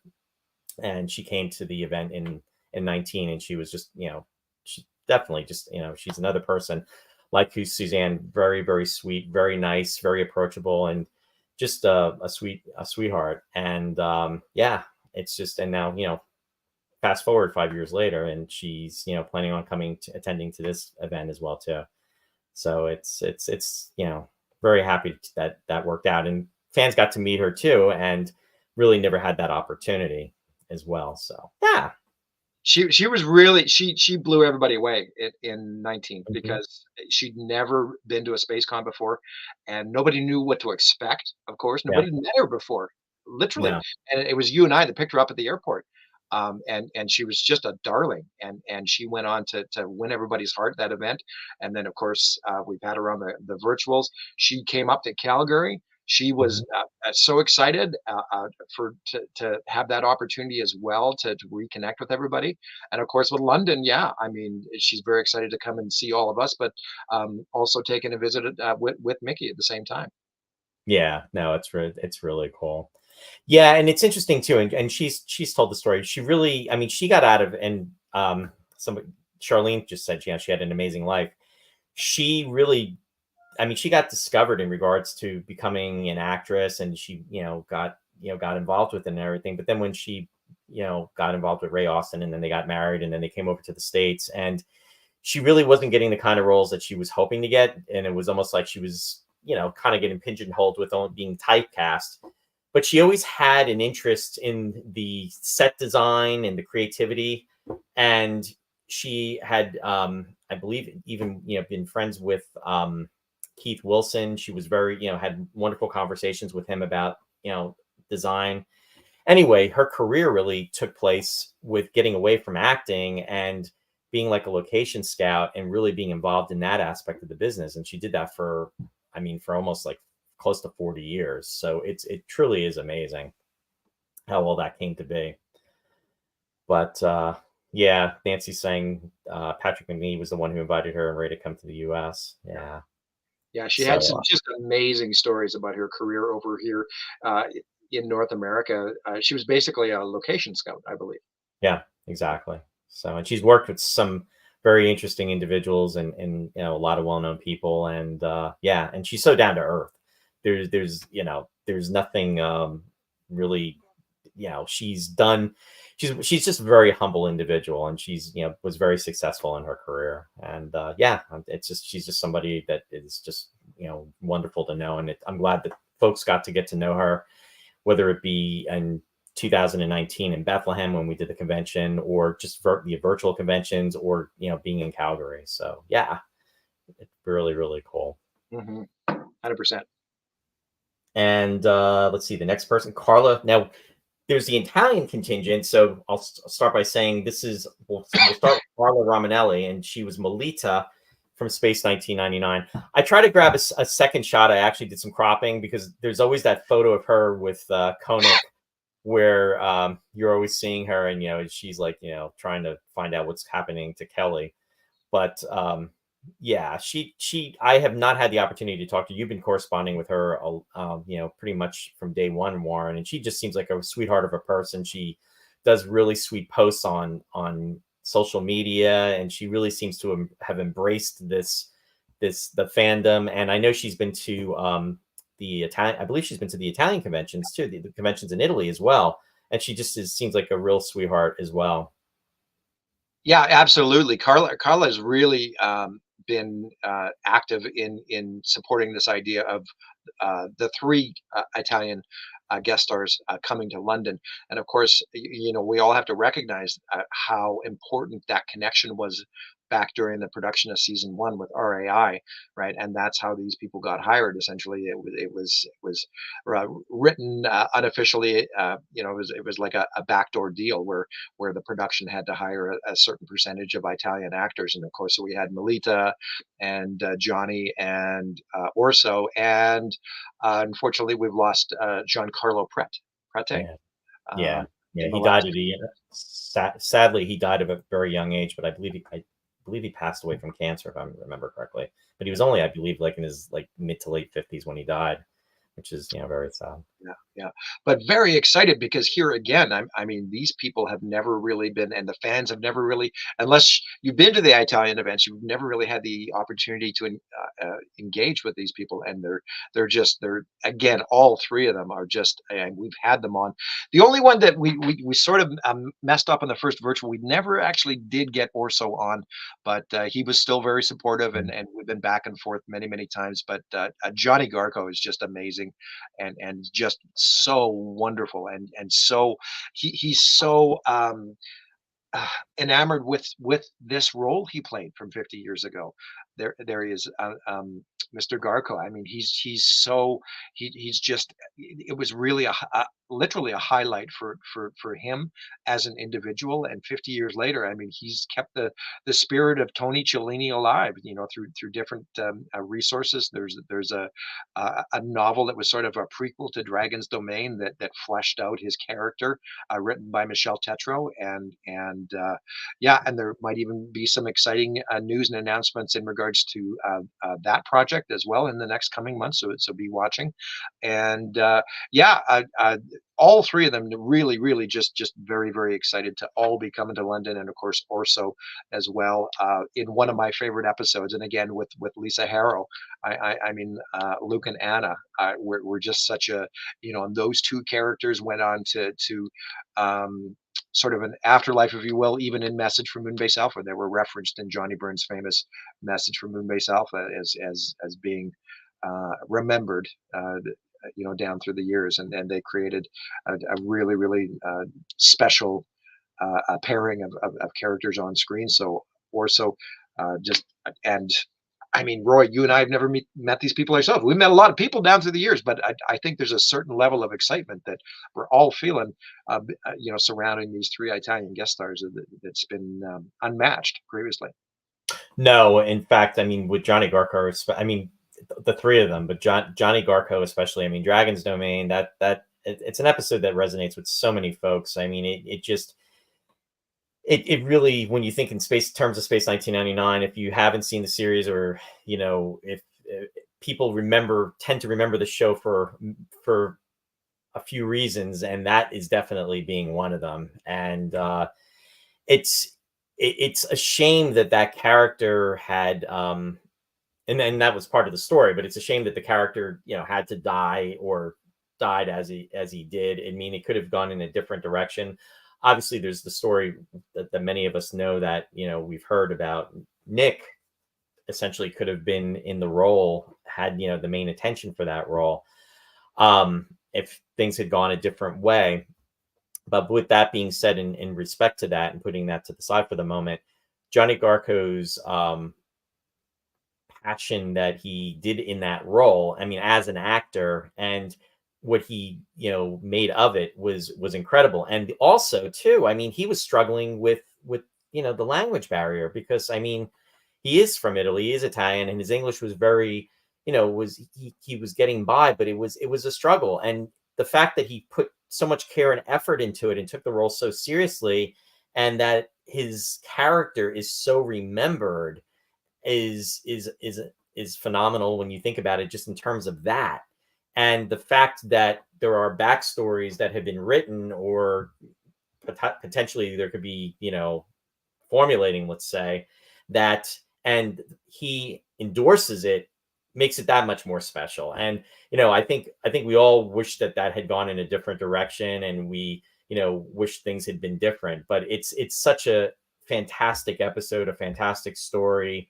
And in regards to Space 1999, I remember, and I'll give David Hirsch the shout out here. I mean, back in the day when this show was shown on channel WPIX 11 out of New York, I mean, it was first Breakaway that came out, and then Dragon's Domain. That was the second episode.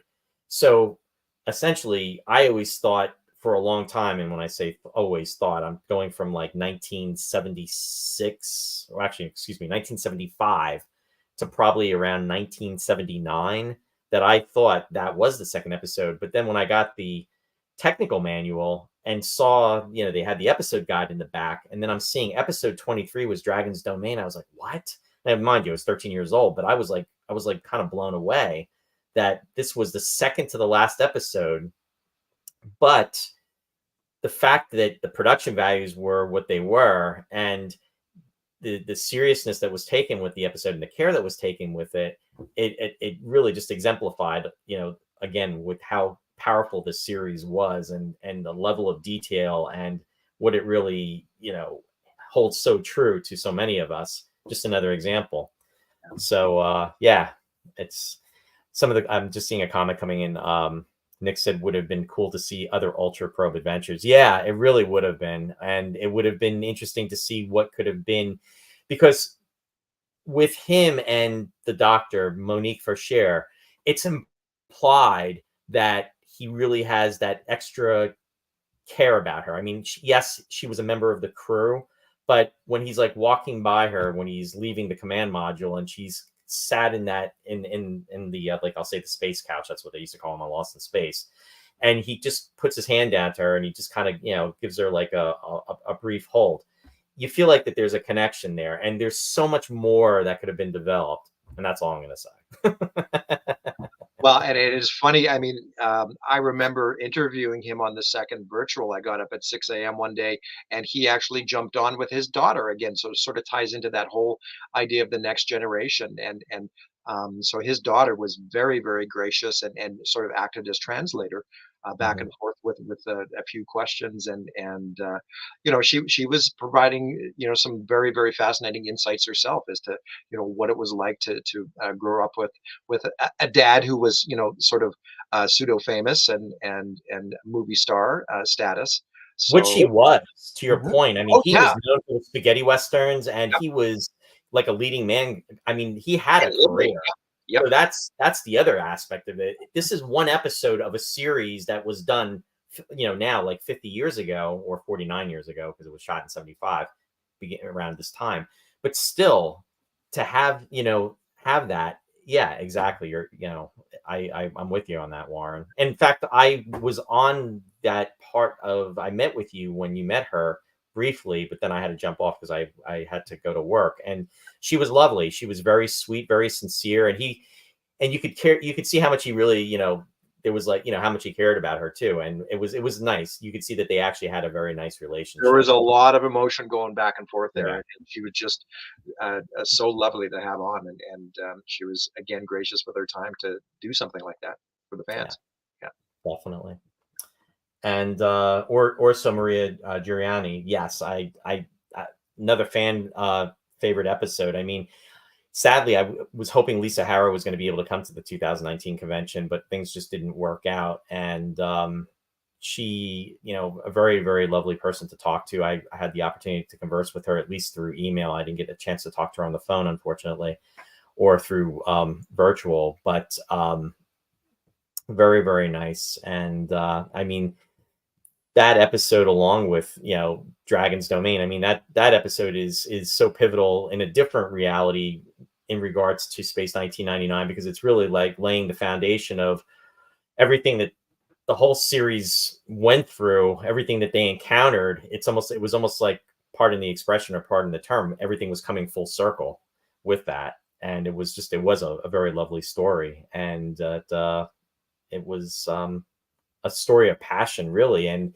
how they were really just, once they saw or felt the Arcadians, it just changed them. And it's like Koenig says in his log, so to speak, he says what transpired, in the cave, we'll never know, but they emerged with their personalities profoundly transformed.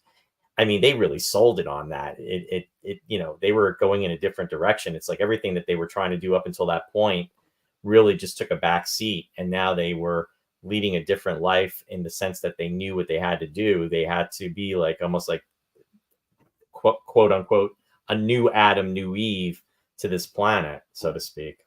See, it's interesting, Roy. I mean, and like I know why the TV stations did that. I mean, they're looking for ratings. I mean, Dragon's Domain was uh, more for the ratings and the shock value because it was Mm, so on that level. To me, in my mind, it plays out a lot better if you watch it towards the end of season one, and it makes me wonder how would the reception have been in North America if they would have aired the episodes in production order? Because there is a loose continuity there that you and I can see, that's completely gone out the window if you jumble up the episodes like they did, right? And I just wonder how the reception would have been with ITC New York had they aired them in that production order, ending off with such a strong episode like Dragon's Domain and then Testament. yeah. Maybe would season of two been, we've gone back and forth on the what ifs for years, but that's just one thing I thought of. Yeah, exactly. It really just, it just, I don't know. To me, matter of life and death always, and I realize it wasn't, but to me, that could have been meta. That really could have been. Well, It yeah, made sense. It made sense for it to be exactly. meta because just Mhm. encountering Lee Russell before they get into the Black Sun and everything. I mean, Yeah. I mean, that you could open this up for a whole, discussion, but I am with you on that. And unfortunately, it probably was influenced by ratings, and that's the business aspect of it. Mark is commenting, Lisa Howard was super cool in Star Maidens. I love the episode set on Medusa with her in them best of all.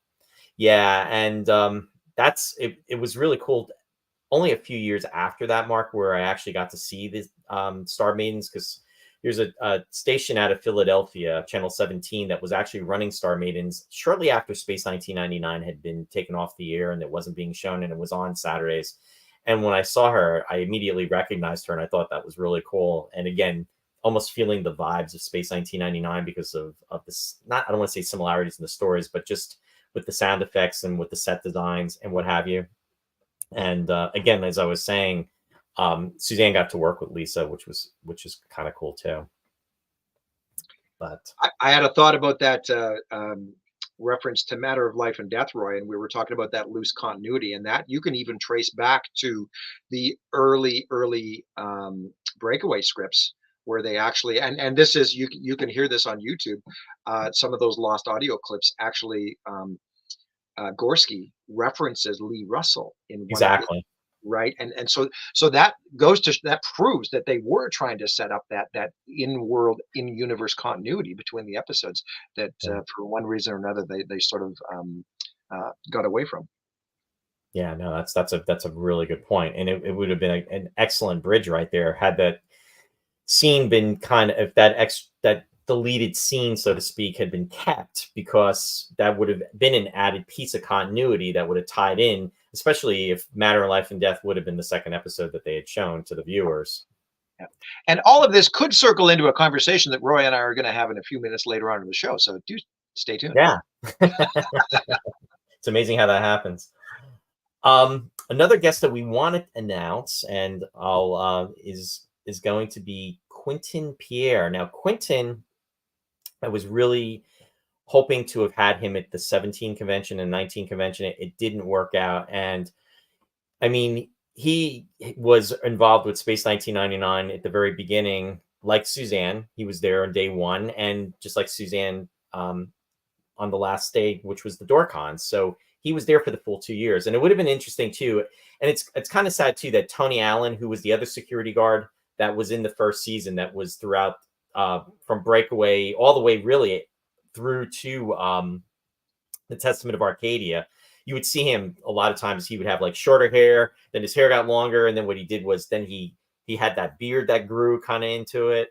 And then what happened was his hair got really long. But he was the guy that was actually with Quentin in the in the episodes. They were like a team of the security team that was working. I mean, obviously you saw other Alphans as security guards, but they were always, kind of paired up, and it was kind of cool because it really brought that, I guess you could say, continuity. It also brought the reality that, you have familiar faces on the base.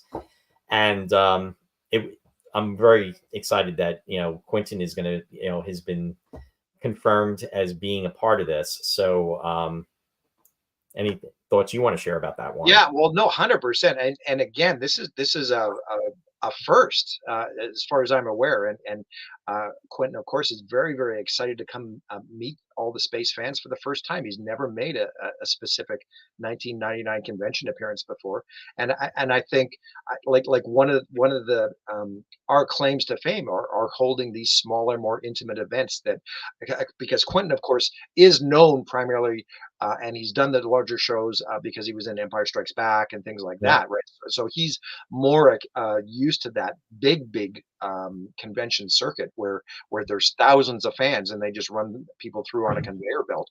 So we're excited as well to allow him this opportunity to meet with us on a maybe a little different level than what he's been used to as well. Yeah, absolutely. Nansen just said Quentin was one of the peripheral characters that could have been developed had the series continued. I think he had one line of dialogue in the whole series. And Sam Spector, Sanderson, he's in there. No, that was actually, and I don't mean to correct you, Nancy, but that was not Quentin that you're referring to in that in the Seance Spectre. That was But he actually did have one line of dialogue. that what happened was he was in the scene outside of Medical Center, and that's when Carolyn Seymour's character, essentially, I guess you could say she maced him or gassed him or something. They sprayed that spray bottle, and he kind of yells out, and then he falls down. Quentin did have a line. It was in the episode "The Immunity Syndrome," and in that he goes, believe he says, I can take him, Commander," and then Koenig says, "No, make sure he doesn't double back." And then the other guy, and that's the other guy that did 3 episodes, is a security guard, and I can't think of his name, and that's terrible because I'm friends with him on Facebook, and he was in Star Wars too, and he's a teacher and an instructor, and he actually is paired off with Quentin in that episode, if anybody knows what I'm talking about. And it wasn't Tony Allen. Tony Allen was only in the first season, not the second. What line did you think he said, Warren? That's the one I'm thinking of. He did have a line in Immunity Syndrome. Okay, yeah, that's the only one that I can think of that he spoke. Thinking about that, But that's interesting because until you corrected Nancy, I thought he said that line in Science Spectre as well. yeah, that was another actor. Misconception. Yeah. Yeah. But anyway, but yeah, no. So of course, very, very excited for Mr. Pierre's first Space 1999 convention appearance. I hope you can all come and meet him and shake his hand. Yeah, and I just want to share something. Suzanne just messaged me, and she said that she spoke to him today, and he's very positive. So we're really keeping our fingers crossed and looking forward to seeing him at the event. And it'll be a first time. So awesome. That's pretty awesome. Yeah. And speaking of Suzanne, definitely want to give a shout out to Suzanne, because Suzanne is awesomeness. So, I mean, I have to say, talking about people that, I was saying about how, about Yasko being, a wonderful person and everything, which what Yasko is, and, she's a friend. But in regards to Suzanne, I mean, I'll tell you, my memories of Suzanne go back to when I first met her in 2014. Shortly before that event, what had happened was she had actually joined one of the Space 1999 conventions, one of the Space 1999 fan pages. And I think it was Paul Stankovich that actually introduced her and said that, she was out there. And she was checking in regularly and saying hello to everybody. And I remember I had done a post because my dad had actually had a stroke, and it was in 2010, and it was pretty major. And God willing, he bounced back from it and everything. It was, just very fortunate. And he had a minor one in 2012, but again, everything turned out to be okay. And going to the convention in 2014 in Peterborough, I was so taken back when she saw me, because I introduced myself, meeting lots of people and everything. I said my name, and she knew who I was, and she recognized me and everything. And the first thing she said to me was, "How is your dad doing?" And I have never, ever forgotten that. And it just, and I've said this to Suzanne before too, but it just meant so much. And that, again, that just shows you, the type of person she is and how sweet she is. So yeah, so it that has meant so much to me, since that time, and her friendship as well, and as well as being able to help with these events and everything. So I just Yeah, wanted to. absolutely, and just to follow up on that, of course, Suzanne has, I think I mentioned earlier, I mean, she's been, right there with us every step of the way with planning this and helping behind the scenes, so, we can take this opportunity to sort of officially welcome her, that was sort of a given, I guess, between you and I, Roy, that she's coming, but yeah, she's been so much help with reaching out and making some contacts that you and I didn't have with people and celebrities and even a lot of the behind the scenes folks, like the production people. And we're trying our best, of course, to get as many people there as possible. But that wouldn't have been possible without Suzanne's tireless efforts. No, definitely not. So we're happy that you're going to be able to attend, Suzanne. So that's awesome. Very, Mhm. very cool. And just to mention, Suzanne, for the folks that don't know, again, I was saying she's been with the production. She was with the production for 2 years, for the both years of Space 1999, year one and year two. But she was Barbara Bain's stand-in for that entire time, and then she also had opportunities to be a background performer. And then the one time too, was in Space Warp. She was the nurse when they are wheeling or whatchamacallit, Catherine. Maya's character, Catherine Shell's character, Maya, out on the gurney after she was turning into creature, and then the eagle flips in the bay. Probably one of the most impressive sequences of the Eagle Hangar Bay. You see all those eagles going up in flames, but the special effect sequence was incredible in that episode. But anyway, when the character of Maya is being brought out on the gurney as an alien that she has turned into as a result, Suzanne can be seen as one of the nurses that is helping get her out on the gurney. So just wanted to reflect on that. Lovely, and she even has some other uh, credentials in the industry. Didn't she work on Saturn III with She Farrah worked on Fawcett? Saturn 3. She worked on Superman. I mean, Mhm. the list goes on and on. She was the stand-in for Farrah Fawcett during Saturn 3. I remember her talking about that, and she was saying how wonderful Farrah Fawcett was as far as a person. Too, in regards to Superman, I believe, and correct me if I'm wrong, Suzanne, I believe you said Valerie Perrin, you were a stand-in for her. Yeah. So definitely, she's definitely done a lot of different movies and met a lot of interesting people within the industry for sure. Very Uh, excited to see Suzanne in September. Big hugs, Suzanne. Thanks for tuning in, by the way. yeah, Appreciate it. absolutely. So, in regards to now, we've pretty much covered everything from that standpoint in regards to guests, but we did want to touch upon two other things. And one of the things that, let me just bring that up on the screen real quickly here, is in regards to the catacombs that's taken place live at the event as well. 100%. Yes, thanks, Roy. This is very exciting. Of course, the conventions and events down through the years have always been known for impressive displays when it comes to the props and models and ships and costumes and sets and you name it. And of course, London is going to be no exception. We're really excited to be bringing together one of the largest collections of original screen used items anywhere. I think only Peterborough would be able to match that. The fellas over there, I mean, and that's and I make the apologies in advance. Like they go out quite often and have for many different shows to different events but yeah, and all I mean, like Darren was so gracious to bring Eagle 3 out in Calgary. We're so lucky that these props are owned by fans, right, and that they make them available.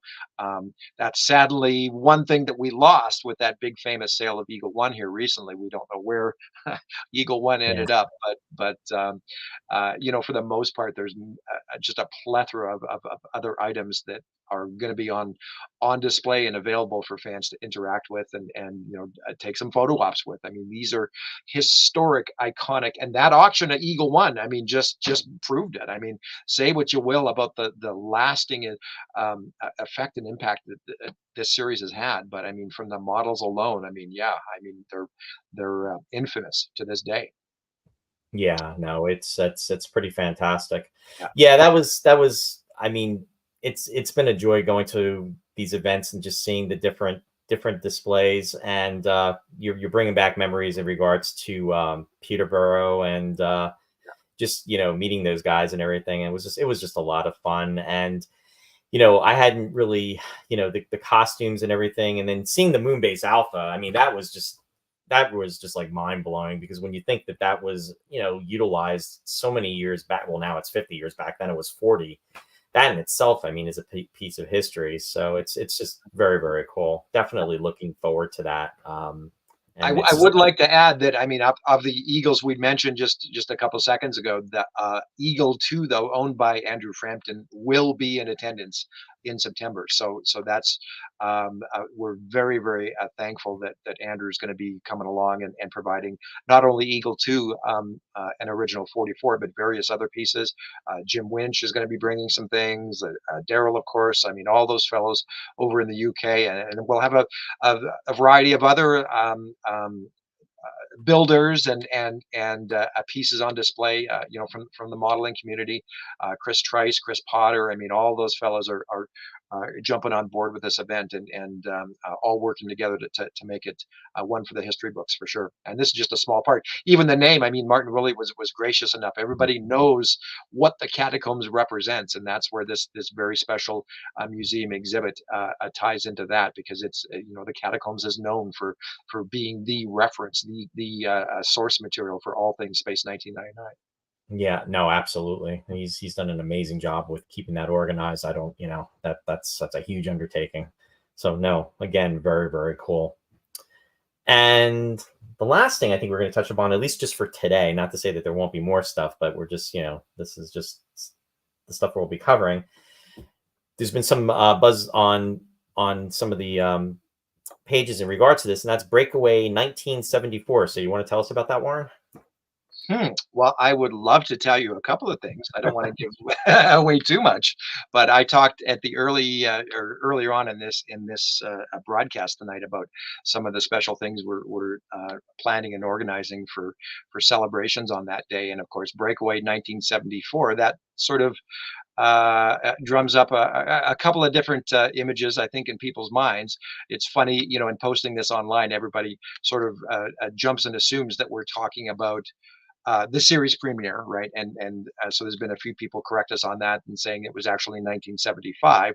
Behind the scenes, the series was in the can. It was wrapped in 1974, and a lot of what this represents, and I'll just sort of back up as well. I think it's pretty well common knowledge now as well that you and I were involved in discovering a bunch of old tapes from Martin Landau's personal collection a year ago as well, and that's sort of what's sort of given us the impetus and the inspiration to uh, put together a couple of very special uh, presentations, shall we say, in regards to Breakaway and the fact that Breakaway itself went through a number of different iterations and modifications throughout the year 1974 until it got to that final version. The most famous of which, I mean, Lee Katzin, the director, was renowned for shooting ample amounts of footage and racking up the bill and the budget as well, with take after take and retakes and things like that. If you read Dave and Bob's book here recently, or books that came out in the last couple of years, there's a lot of insight and background on that metamorphosis, if you will, of where the show started and where it ended up through different script revisions and things like that. So, Breakaway 1974, I think, is going to sort of capture the essence of what Breakaway could have been. Again, it's a little bit speculation. It's little bit based upon what we found in those tapes as well, which got us all going on this. The tapes in general, I mean, there were some really, really cool things we discovered, and we've already announced that we're also going to be showing that very rare special version of Metamorph. With the changes and the alternate scenes and things like that. There are a couple other things that will be running on that Friday that we did discover on those tapes. So we're happy to present those for the first time, and just some very special things that might have been lost forever had we not. And thanks to Bob, um, uh, basically saved from literally the dumpster. Mhm. These tapes were about 12 hours away from being hucked forever. They were sitting in Martin Landau's a storage bin, and yeah, a number of us came together to save them and preserve them. So we're happy to present a few things on that Friday. Breakaway 1974. Without giving away too much, I am going to be on a week from today as well with some further updates throughout March. And thank you again to Roy for having us on. We're doing kind of a ticket blitz to get some tickets up between now and April or May. But yeah, next week I'll probably provide a few more details. For right now, I'll just say that Breakaway 1974 will be the most extensive uh, representation of Lee Katz's original vision. Yeah, I would So, say that's well said. I would so say that that's well said. Yeah. Yeah. So meaning that, I mean, there's a number of resources out there and available like those. I mean, and it's you don't have to be a rocket scientist to put it together. I mean, those Right. thanks to Simon Rhodes and Dave Sisson a number of years ago, they discovered a bunch of lost audio clips. And we do have access to the original scripts, Turning Point and Breakaway, the final shooting scripts that David Hirsch provided me. So we've sort of come together to work on this very special project to present a different version or an alternate version of Breakaway, if you will, that sort of captures um, what things could have been before the final cut, the final edit. The very famous story that the first version was very it was running overtime, and Jerry Anderson sort of took it upon himself to do that final edit down to 52 minutes. But there's a lot of lost stuff out there, some of it via audio that we've been able to sort of reincorporate and create this. I'll use the term expanded version of Breakaway.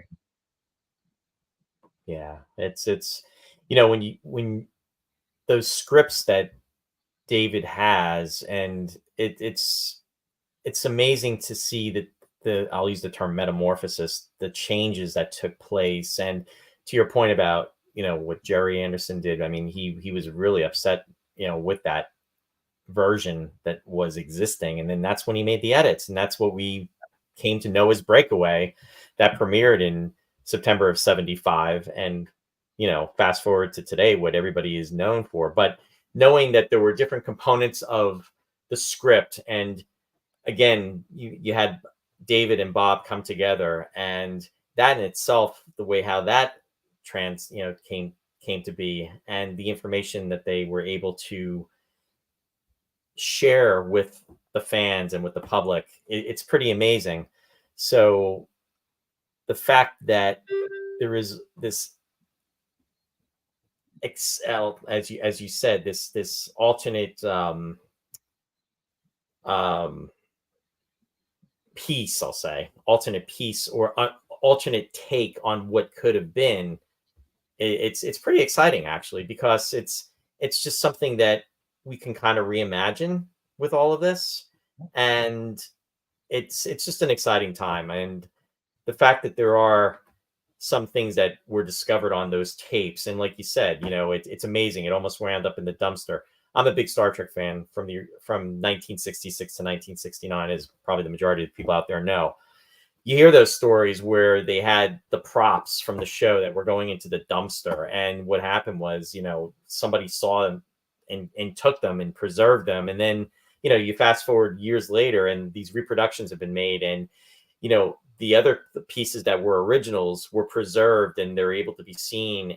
It's amazing that Dave Sisson and Simon Rhodes came across these tapes. It's amazing that what was going to be junked in regards to what Martin Landau had in his collection was going to be junked.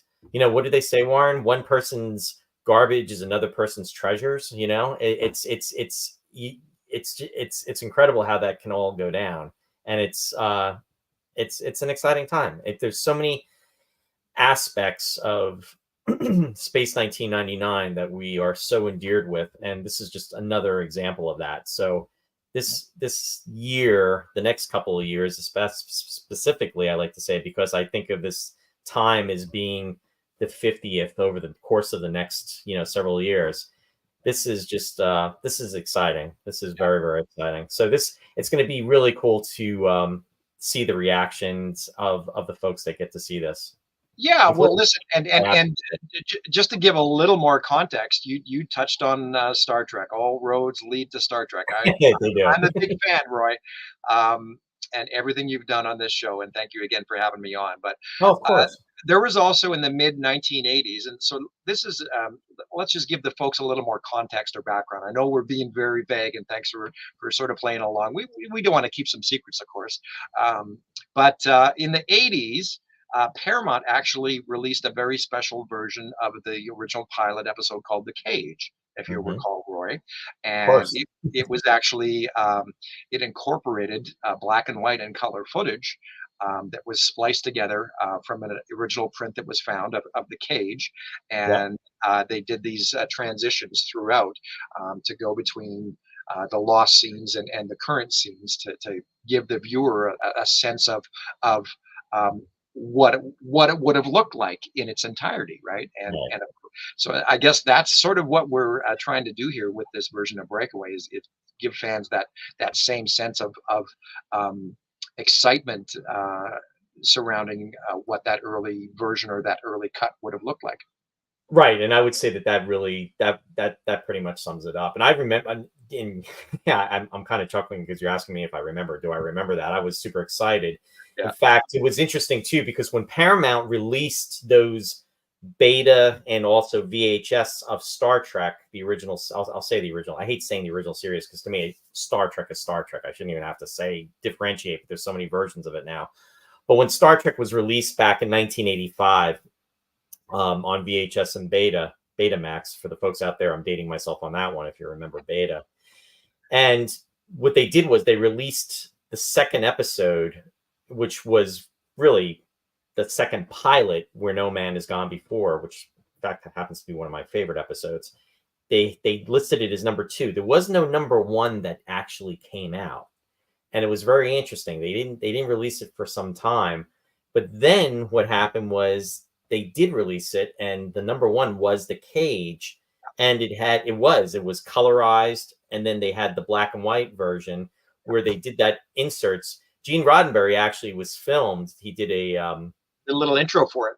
Intro, yes, and he was on the sets of, I believe it was Star Trek 3 or 4. I think it was 3 because he was going through the Enterprise and everything, and it was the sets of what was of the show, and or the movies. The show wasn't even, the Next Generation wasn't even on at that point yet, and he was talking about it, how they had found this footage, and what they did was they reinserted it, and it just allowed you to see those extra moments or a revisioning perchance of what could have been had it been all together. Because everybody that, for the most part, knows that The Cage was dissected and turned into the Menagerie, part 1 and part 2, which was brilliant. I mean, they did that for budgetary reasons because they didn't have enough scripts and they were running out of time.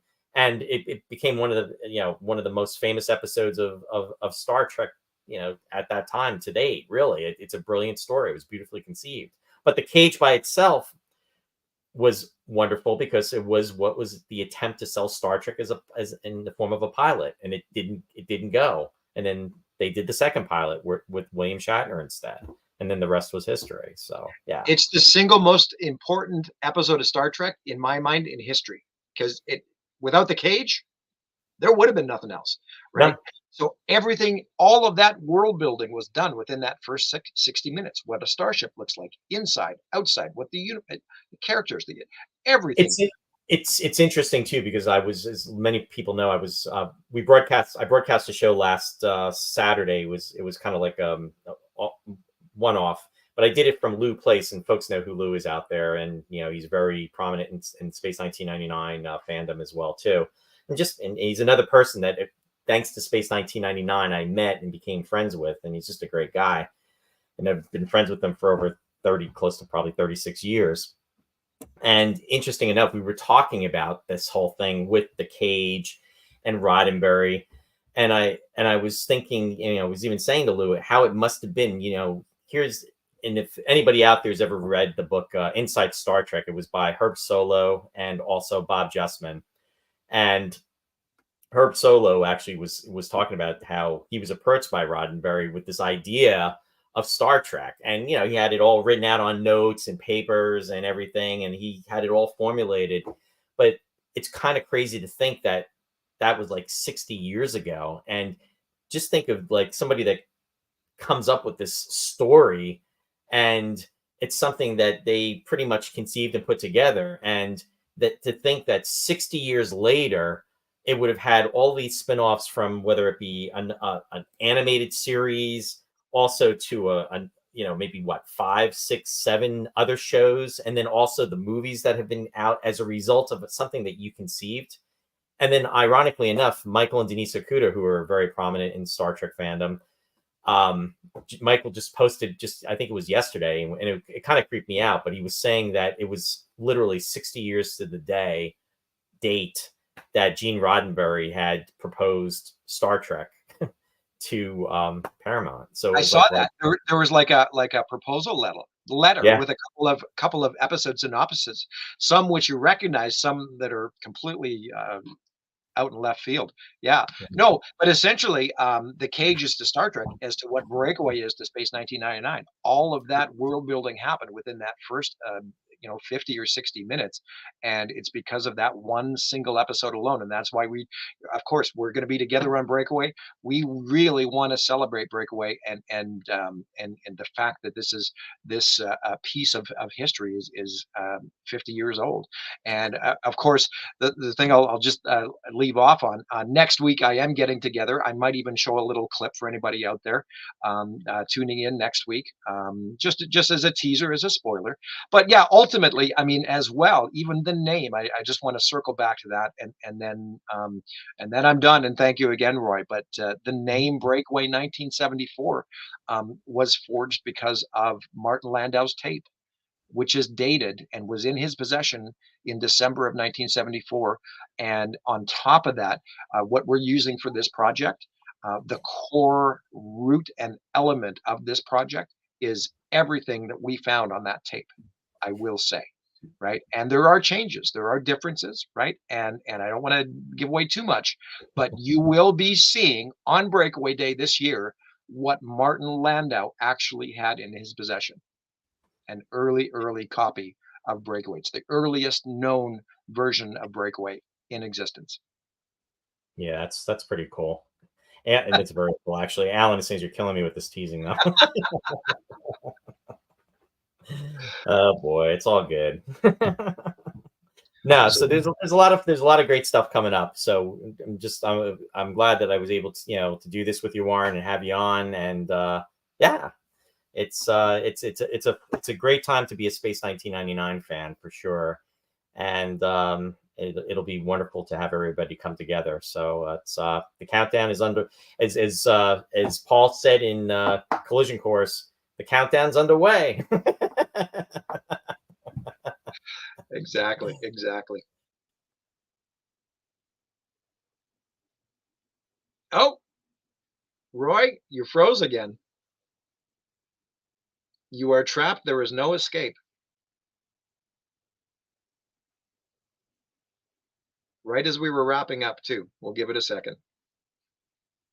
I'm not sure if I'm frozen or if Roy's frozen. I'm not There, sure who that there. was, Okay. but I'm But back. yet again, we reconvene just for the wrap up, but that's perfect. Yeah, no. Yeah, just in time. So anyway, I'm going to just go to my shout outs. Folks, if you have any last minute comments that you'd like to make, please post them into the comments section. And then I'm just gonna push Warren out just for a moment, and then I will bring him back once I'm done with the shout outs. So I'm gonna put you in the green room, Warren. Let me know if it's green in there, okay? I will. All right, folks. I'm gonna just share the screen. So I just like to do these shout outs just with each show. So appreciate it. So anyway, I want to give a shout out to my friends Mike and Mary Beth of Sci-Fi Distilled. They are on Wednesday nights, and they are going to be back on March 20th at 7 p.m. Eastern Daylight Time. And actually, Mary Beth is not going to be joining Mike, so they're going to be doing a surprise topic with a surprise guest. So that will be on Wednesday at 7 p.m. Eastern Daylight Time, since we are having we have had daylight savings time in the U.S.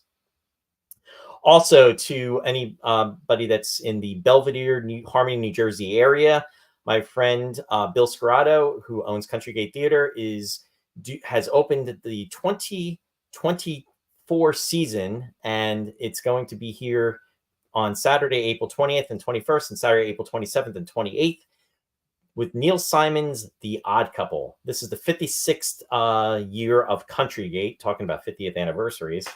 And this will be taking place again in April. So if you are in the New Jersey area, in the Belvedere, Harmony, New Jersey area, come check it out. For information, you can go to www.countrygate.org, or you can go to www.billscarrato.com for information. Also, I want to give a shout out to my friend Jeffrey Morris, who is handling the Eagle Obsession documentary. It is in production. You can visit the website for information, and that is at www.eagledocumentary.com. And then also there's an Indiegogo promotion going on right now. So if you can check that out, and in regards to helping to support the production, the movie is about 50% complete at this time. And next, I want to give a shout out to my friend Captain Phil from Captain Phil's Planet, WUSB 90.1 FM, Stony Brook, New York. The captain's schedule is on Friday nights from 9 to 11:30 p.m. Eastern Daylight Time. And also, if you like Trek, which we were just talking about, Trek Talking, a Star Trek podcast, you can check them out on Facebook.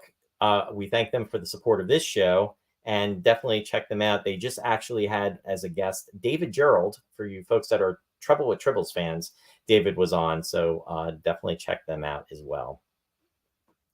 Also, I want to give a shout out to Martha, and Martha is with Studio One Thrift.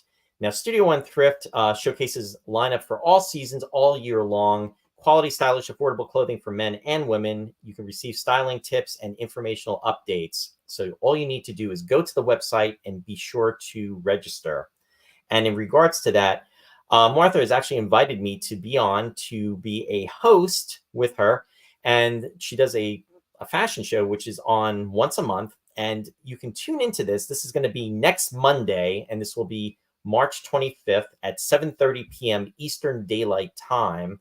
And we are going to be hosting models that will be showcasing men and women's clothing. So I will share that link in the comment section when the show is done. So definitely check it out. Mark your calendars. That is going to be next Monday, March 25th at 7:30 p.m. Eastern Daylight Time. Also, I want to give a shout out to my son, Ryan, who has just started a website over the last 2 months, and it's a online run coaching service provider website, and it's called Run by Ryan, and empowering you to run. Definitely check it out. Ryan does such a wonderful job. He is very much into fitness and takes it very seriously. His website is www.runbyryan.com. There is no cost to register. Definitely check it out. And also, I want to give a shout out to my friend and co-host, Mr. Ross Amico. Ross has 3 shows: Picture Perfect, which is on Fridays, 8:30 p.m. He does Sweetness and Light on Saturdays at 11 a.m. and then also does The Lost Chord, which is on Saturday at 7 p.m. Now, Ross has these on a station, which is KWAX out of UR, Oregon. So all you have to do is go to the website address, which is kwax.uoregon.edu. And definitely check it out. Ross also has a Facebook page, which is under Classic Ross Amico. Ross is not, he's an amazing guy. He's an amazing friend as well, but his knowledge of music is unsurpassed. So if you definitely have any things that you'd like to listen to in regards to classical music, or even if any questions in regards to anything you'd like to try, ask about, definitely check out Ross's Facebook page, and then also tune into one of his shows as well too. And lastly, in regards to coming up, so this coming Friday, we are going to be celebrating, we're talking about William Shatner. William Shatner's birthday is actually on March 22nd, which is this coming Friday. He's going to be 93 years old, if you can believe that. So what I'm going to be doing is, Ross is not going to be with me on Friday. So I'm going to be hosting the show by myself. But what I'm asking folks to do is, if they want to come on just for about maybe 5 or 7 minutes, and I will share the StreamYard link so you can pop on, have a few moments, and I'm just going to open this up to the viewers of the show, and then talk about a television show or movie or anything William Shatner related that you'd like to talk about in celebration of his birthday. So I'm going to be doing that next Friday. This will be at 7 p.m. Eastern Daylight Time. And again, viewers are welcome to come on for, like I said, just for a few minutes. I want to try to just, again, share the time. That way I can have different people come on and just talk about their favorite movies or TV shows involving William Shatner. So we're going to be celebrating his birthday.